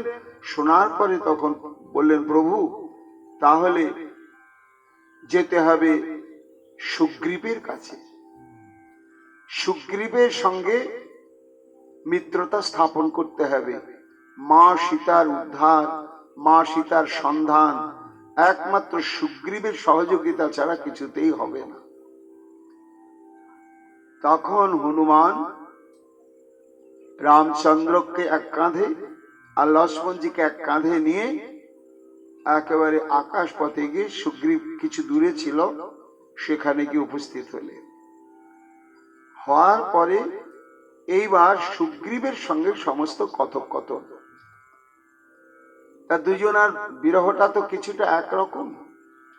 সুগ্রীব স্ত্রী বিরহে কাতর, তার স্ত্রী রুমা, তাকে অপহরণ করেছে তার দাদা, আর প্রভু রামচন্দ্রের সীতাকে অপহরণ করেছে রাবণ। তখন সুগ্রীব বললে, প্রভু কে যে মা সীতাকে অপহরণ করেছে আমি বুঝতে পারছি না, তবে আমার অনুমান হচ্ছে কোন রাক্ষসী করেছে। কেন?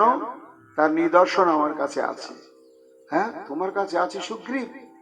অগ্নিকে সাক্ষ্য করে রামচন্দ্র আর সুগ্রীবের মধ্যে মিত্রতা স্থাপন হলো, যার থেকে আমরা দুজনে পরম বান্ধব, মিত্র, হিতাকাঙ্ক্ষী হলাম।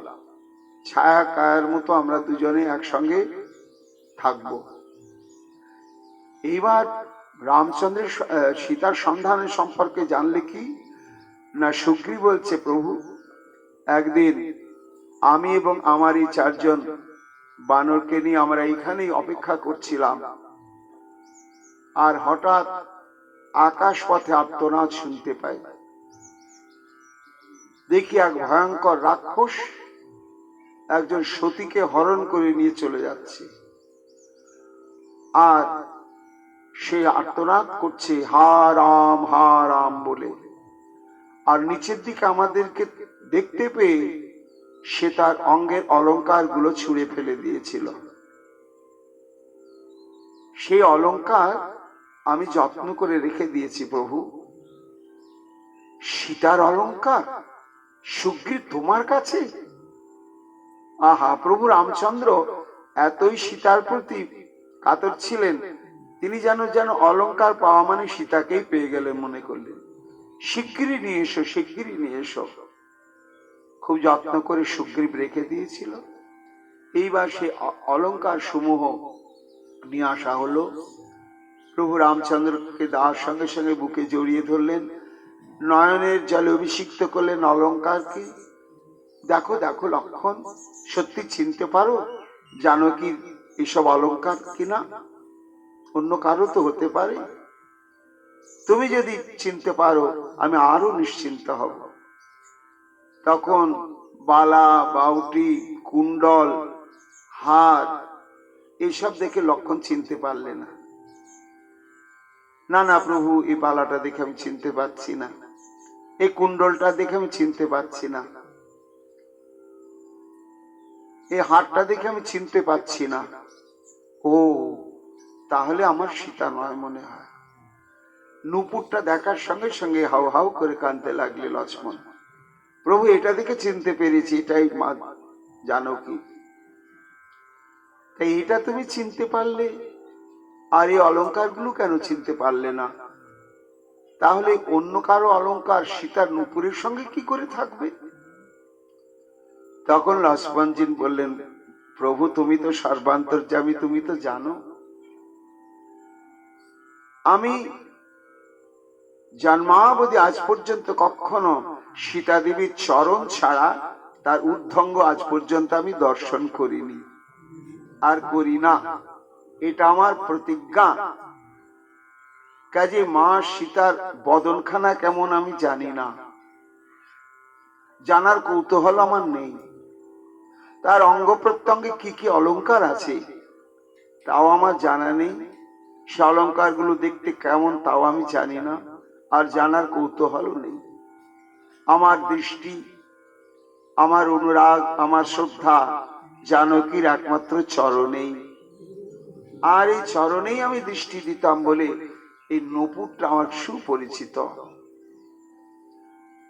তখন প্রভু রামচন্দ্র সুগ্রীবকে আলিঙ্গন করে বললেন, সুগ্রীব, তুমি জানকীর কৃপা প্রাপ্ত হয়েছ, তুমিই পারবে তাকে উদ্ধার করতে, তোমাকে ব্যবস্থা করতেই হবে। কিন্তু হে প্রভু, এই মুহূর্তে তো আমি পারবো না। কেন? আমি ভীত সন্ত্রস্ত, আমি আতঙ্কিত জীবন যাপন করছি। আমি আমার সমস্ত শক্তি প্রয়োগ করে আমি আপনাকে সহযোগিতা করতে পারবো না। কেন? আমি যদি তা সচেষ্ট হই তাহলে আমার জ্যেষ্ঠ ভ্রাতা বালি আমাকে নিধন করবে। এর একটাই পথ,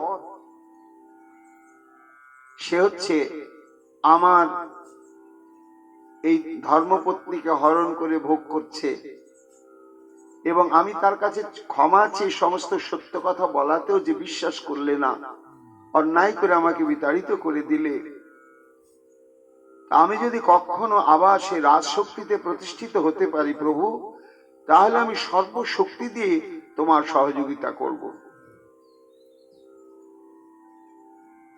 যখন ভগবান জানলেন বালির প্রসঙ্গে, তখন কথা দিলেন, হাতে হাত মিলে, যাও আমি কথা দিলাম, আমি বালিকে উদ্ধার করে সেই সিংহাসনে তোমাকে বসাবো, এবং কাল বিলম্ব নয়, তুমি কালকেই যাও, বালির কাছে উপস্থিত হও, যুদ্ধ তার কাছে প্রার্থনা করো। প্রভু মনে মনে ভাবছে বালি, সুগ্রীব, যে জানি এর বিক্রম, তবু তো চোখে দেখিনি। বালির যে কত পরাক্রম সেটা আমি জানি।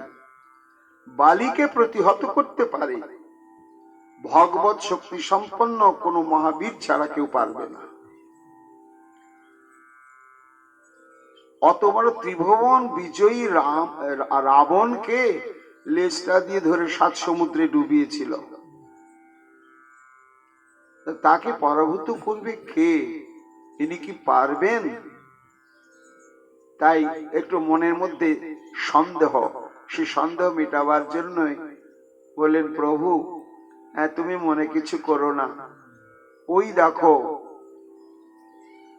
ভস্মস্তূপটা দেখছো, ওটা হচ্ছে সেই দুন্ধুবি যে মহিষ রূপ ধারণ করে এসেছিল, তাকে ছুড়ে দিয়েছিল দাদা বালি, ওই দেহটাকে তুমি যদি সরিয়ে দিতে পারো। তখন হাসতে হাসতে প্রভু রামচন্দ্র সে বিশাল পর্বতের মতো দেহটা অস্থিময় হয়ে এখানে পড়েছিল, তাকে বাঁ পায়ের বুড়ো আঙ্গুল দিয়ে একটু টোকা দিতেই সেটা একেবারে ছিন্ন ভিন্ন হয়ে পড়ে গিয়ে দপ করে জ্বলে ভস্মীভূত হয়ে গেল। তখন সুগ্রীব দেখলেন না। তখন পরের দিনে সুগ্রীব কিষ্কিন্ধায় গিয়ে উপস্থিত। সুগ্রীবকে দেখেই তো বালি গর্জন করে উঠল, দু ভাইয়ের যুদ্ধ। কিন্তু রামচন্দ্র কিছুই করতে পারলেন না। কেন না, কোনটা যে সুগ্রীব, যখন যুদ্ধ আরম্ভ হয়ে গেল দু ভাইয়ের, তখন কোনটা যে সুগ্রীব আর কোনটা যে বালি একেবারেই চেনা যাচ্ছে না। দু ভাই একই রকম কণ্ঠস্বর, তাদের চেহারা, বিক্রম, বয়স একেবারে একরকম। এখন প্রভুর তো সন্দেহ হয়ে গেল যে বালিকে মারতে গিয়ে শেষে সুগ্রীবকে যদি মেরে দিই তাহলে তো আমার সীতা উদ্ধার হবে না। কাজে অসহায় হয়ে গেলেন প্রভু রামচন্দ্র। পরাস্ত হয়ে গিয়ে জর্জরিত লজ্জিত হয়ে সুগ্রীব এসে বললে, মিত্র, এটা কেমন হলো? মনে কিছু করো না, এই আসল ঘটনায় আমি জানতাম না, বালিকে দেখেনি তো। তোমরা যে অবিকল হুবহু একই রকম, এখন আমি কাকে মারতে গিয়ে কাকে মেরে ফেলবো বুঝতে পারলাম না। কালকে তোমরা আবার তুমি যুদ্ধে তার কাছে গিয়ে উপস্থিত হবে, আর আমি তার জন্য ব্যবস্থা করব। তখন জঙ্গল থেকে গজপুষ্প নামক পুষ্প সংগ্রহ করে হনুমানকে দিয়ে সুন্দর একটা মালা গাঁথে নিলেন। সেই মালাটা পরিয়ে দিলেন সুগ্রীবকে। এইবার চেনা যাচ্ছে ওটা সুগ্রীব, মালাটা পরানো আছে। যখন যুদ্ধ আরম্ভ হয়ে গেল, অবলীলা ক্রমে একটা বাণেই নিধন করলেন বালিকে। বালির সঙ্গে সঙ্গে ধরাশায়ী হয়ে গেল। তো যখন ধরাশালী হয়ে গেল, তখন বালির তত্ত্বজ্ঞান লাভ হলো যে ইনি কে। তো সাক্ষাৎ ইনি সেই ভগবান। তখন বললেন, প্রভু, তোমার যদি সীতা উদ্ধারের এত প্রয়োজন ছিল আমাকে বললে না কেন? তুমি এইভাবে আমাকে অন্যায় করুন কেন? তুমি আমাকে হত্যা করলে প্রভু, বলো তো। আমি জানি এই মৃত্যু আমার সফল মৃত্যু, সার্থক মৃত্যু। কেন না, তোমার স্পর্শে, তোমাকে দর্শন করতে করতে আজ আমি দেহ ত্যাগ করছি। এতে আমার শোকমোহ নেই প্রভু, শুধু আমার একটি কৌতূহল যে তুমি শুধু সুগ্রীবকে সমর্থন করতে গিয়ে অন্যায় ভাবে কেন তুমি আমার স্বাধীনতা কেড়ে নিয়ে আমাকে হত্যা করলে? তখন প্রভু রামচন্দ্র বললেন, বালি, কারণ ছাড়া কার্য হয় না। আমার অবতারের হেতু জানো তো?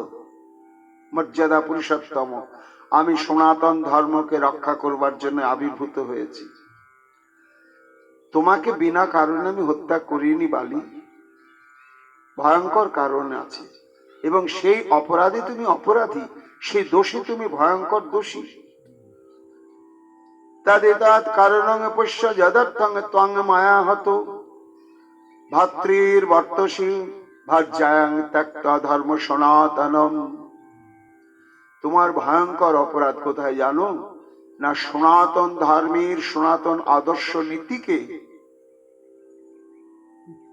তুমি অবজ্ঞা করে ভাতৃজায়াকে গ্রহণ করেছ, অনুগমন করেছ। তা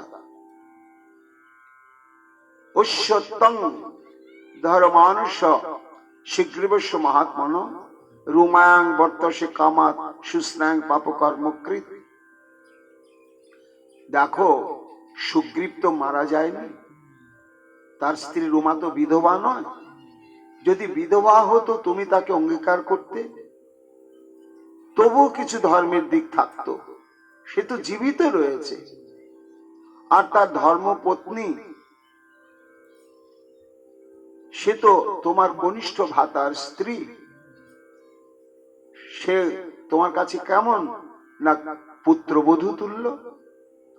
তাই পুত্রবধূ তুল্য ভাতৃজায়াকে তুমি যে নিজের ইন্দ্রিয় চরিতার্থতার জন্য হরণ করেছ, এটাই তোমার ভয়ঙ্কর পাপ।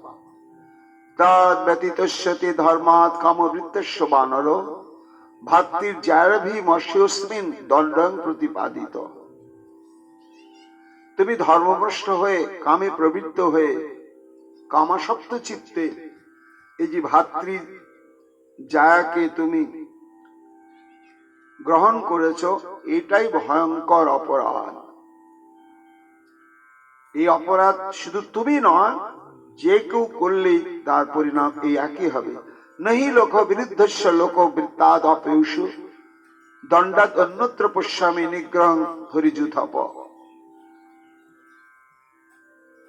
যারা বেদবিহিত কর্ম করে কাম ক্রোধ ইত্যাদি লোভ পরবশ হয়ে, তাদের এই প্রাণদণ্ড ছাড়া আর কোনো দণ্ড তাদের আমি দেখি না।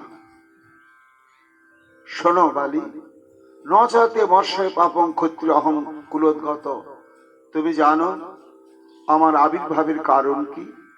আমার আবির্ভাবের কারণই হচ্ছে সনাতন ধর্মের রক্ষা। সেই উদ্দেশ্যে আমি অবতীর্ণ হয়েছি, আর তুমি সেই সনাতন ধর্মকে পদদলিত করে দিয়েছ। শোনো, ঔরসিং ভগিনী ব্যাপী ভাজ্যাং ব্যাপানুজস্য য প্রচারিত নরকামাতস্য দণ্ডবদ্ধ স্মৃত।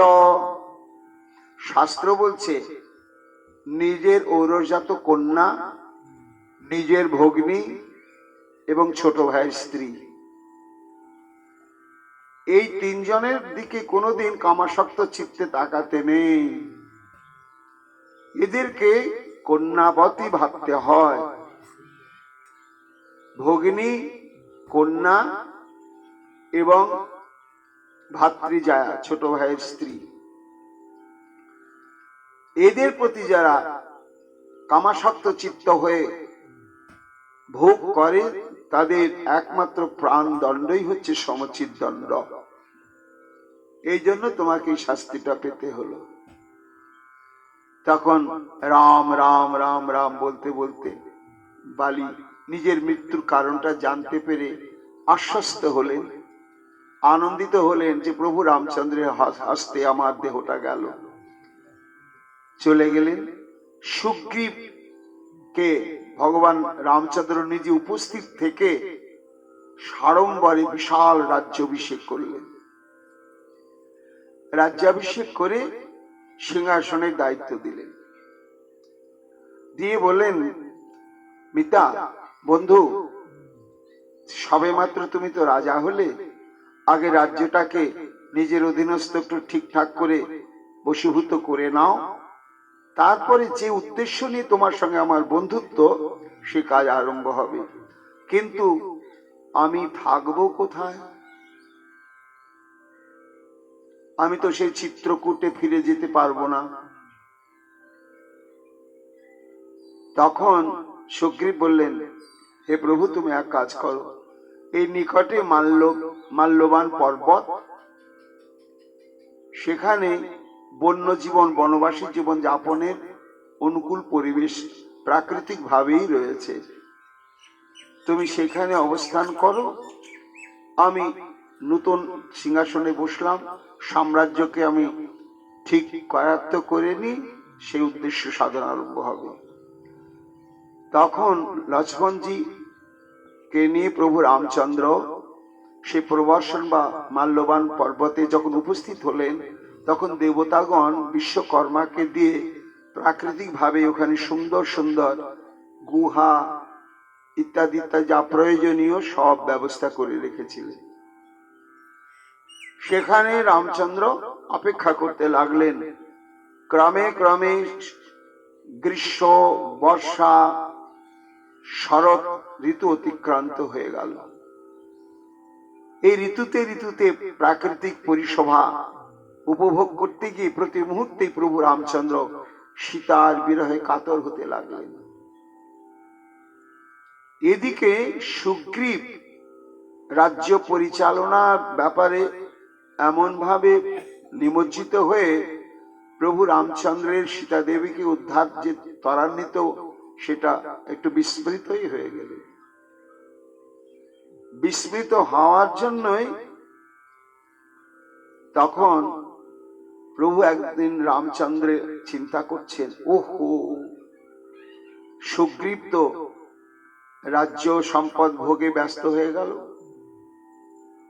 এ তো ভুলে একবার আমাকে স্মরণ করছে না বা আমার সঙ্গে কোনো পরামর্শ করছে না। এ কি? তাহলে মানুষের বিভ্রান্তি, জগতের জীবের বিভ্রান্তি এইভাবেই আসে না, এটা আমি কিছুতেই সহ্য করতে পারবো না। এইভাবে নিজে নিজেই ক্ষোভ প্রকাশ করছেন সুগ্রীবের প্রতি। আর এমন সময় লক্ষ্মণজি সেখানে উপস্থিত।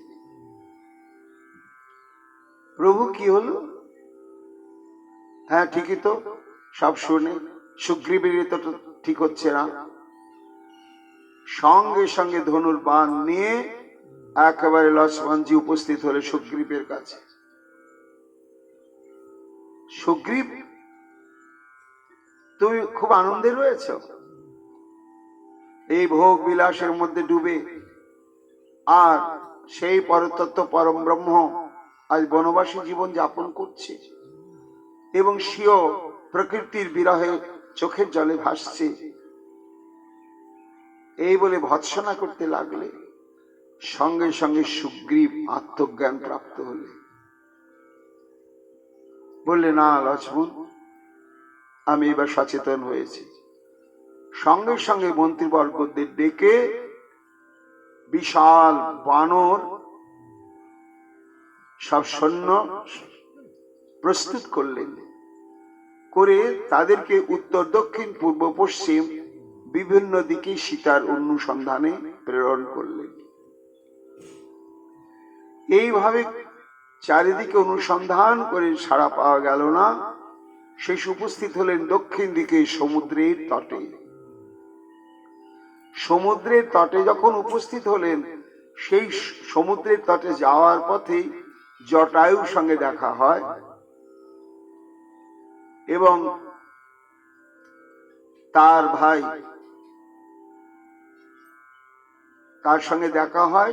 সেইখানে সীতা দেবী সন্ধান জানতে পারেন এবং লঙ্কেশ্বর রাবণ কর্তৃক অপহৃত হয়েছেন সমস্ত বৃত্তান্ত অবহিত হলেন।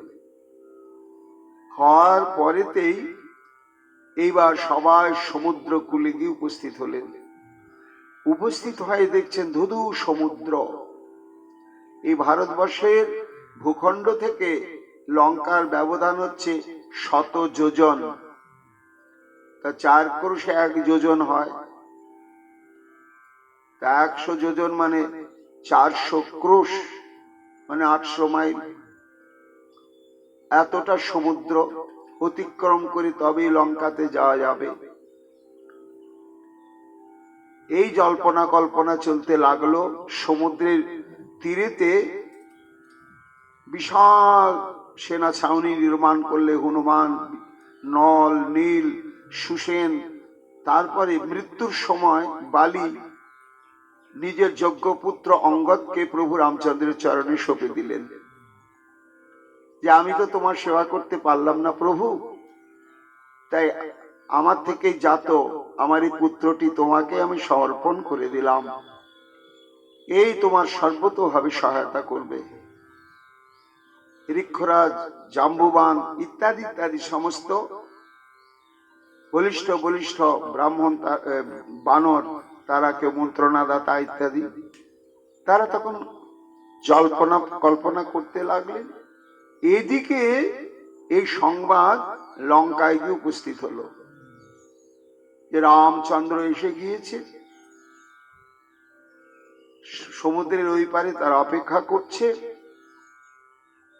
তখন বিভীষণ, সে জন্ম থেকেই হরিভক্ত, সে রাবণের কাছে গিয়ে বুঝাতে চেষ্টা করলে যে কাজটা ভালো হচ্ছে না। পরমা প্রকৃতি সীতা দেবী, তাকে এভাবে অন্যায় করে হরণ করে আনা হয়েছে, তাকে ফিরিয়ে দেওয়া হোক এবং প্রভু রামচন্দ্রের চরণে পড়ে ক্ষমা চেয়ে নেওয়া হোক। সঙ্গে সঙ্গে পদাঘাতে তাকে বিতাড়িত করে তাকে সমাজচ্যুত করে দিলেন চিরদিনের জন্য রাবণ বিভীষণকে। তখন বিভীষণ দেখলেন আর আমার উপায় নেই, এই কুল তো গেল। তখন বিভীষণ একটি রথে করে, দিব্য রথে করে আকাশ পথে উপস্থিত হলেন, যেখানে বানর সেনা ছাউনির মধ্যে প্রভু রামচন্দ্র অবস্থান করছিলেন। জানতে পেরে তো তখন তারা রাক্ষস জ্ঞানে সুগ্রীবকে কিছুতেই, শ্রী বিষ্ণু বিভীষণকে কিছুতে আসতে দেবে না, প্রভু রামচন্দ্র ডেকে পাঠালেন। তখন এসে পরিপূর্ণ আত্মসমর্পণ করলেন প্রভু রামচন্দ্রের কাছে। সেটি বুঝতে পারলেন যে বিভীষণ অকপটে আত্মসমর্পিত চিত্ত হয়েছে। সমস্ত বৃত্তান্ত শোনার পরে তখন প্রভু রামচন্দ্র বিভীষণকে জিজ্ঞাসা করলেন, বিভীষণ, তাহলে এই সমুদ্র পার হওয়ার উপায় কি? আমি তো যুদ্ধের জন্য প্রস্তুত, আমার কোটি কোটি বানর সেনা নিয়ে আমি ঝাঁপিয়ে পড়ব, কিন্তু সমুদ্র অতিক্রম করব কি করে? তখন বিভীষণ বলেছিলেন, প্রভু আমি জানি তুমি ইচ্ছা মাত্রে প্রলয় করতে পারো, সৃষ্টি করতে পারো, কাজে তুমি যদি ইচ্ছা করো এখনই সমুদ্রটা শুকিয়ে যাবে। আমার কাছে সেটা বড় নয়, তুমি এসেছো লীলা করতে, নিজের আচরণ দিয়ে জগৎকে শিক্ষা দিতে। তাই আমার ইচ্ছা যে সমুদ্র তো দেবতা, তার উদ্দেশ্যে তুমি 3 দিন এখানে একটা ব্রত গ্রহণ করে তাকে আরাধনা করলে ভালো হয়। তখন প্রভু রামচন্দ্র 3 দিন সংযম চিত্ত হয়ে আরাধনা করলেন সমুদ্রে দেখা পাওয়ার জন্য। কিন্তু 3 দিন অপেক্ষা করার পরেও সমুদ্র আর দেখা দিলেন না। যখন দেখা দিলেন না, তখন প্রভু রামচন্দ্র উত্তপ্ত হয়ে গেলেন যে আর তো ক্ষমা করা যাবে না। এই সেতু বন্ধন যে শুরু হচ্ছে, কিভাবে হলো না হলো, সেই দিন লীলা অভিনয়টা শুরু হলো, তার পূর্ব বৃত্তান্তগুলো এত কিছু। এইবার সমুদ্র কি করলেন, প্রভু রামচন্দ্রের কাছে এসে কি যুক্তি দিলেন, নিজের অপরাধ স্বীকার করলেন, প্রভু রামচন্দ্রই বা কি বললেন, আর কেনই বা সেতু বন্ধন হয়েছিল, কিভাবে হয়েছিল, এই প্রসঙ্গ আগামীকাল আমরা আবার শ্রবণ কীর্তন করব। এখনকার মতো আমাদের নিতাই চাঁদের এই রামলীলা অভিনয়ের প্রসঙ্গ এখানেই বিশ্রাম লাভ করছে। গৌর কথায় মানে কৃষ্ণ কথা, গৌর কথায় মানে রাম কথা, ভগবানের সমস্ত সত্তা এবং লীলার মহাসমুদ্রই হচ্ছে আমাদের গৌর লীলা। আজকে নিতাই চাঁদ এবং বৃন্দাবন দাস ঠাকুর এই প্রসঙ্গে আমাদেরকে এই তত্ত্বটাই জানিয়ে দিলেন। আমরা পরম সৌভাগ্য নিয়ে এই পরপর আস্বাদন করে যাব। নিতাই গৌর হরি বল। নরহরির প্রাণ আমার গৌরাঙ্গ হে, গোরা গোরা গোরা গোরা গৌরাঙ্গ হে, হা গোরা প্রাণ গোরা গৌরাঙ্গ হে, অন্তরে বাহিরে গোরা গৌরাঙ্গ হে, হা গোরা প্রাণ গো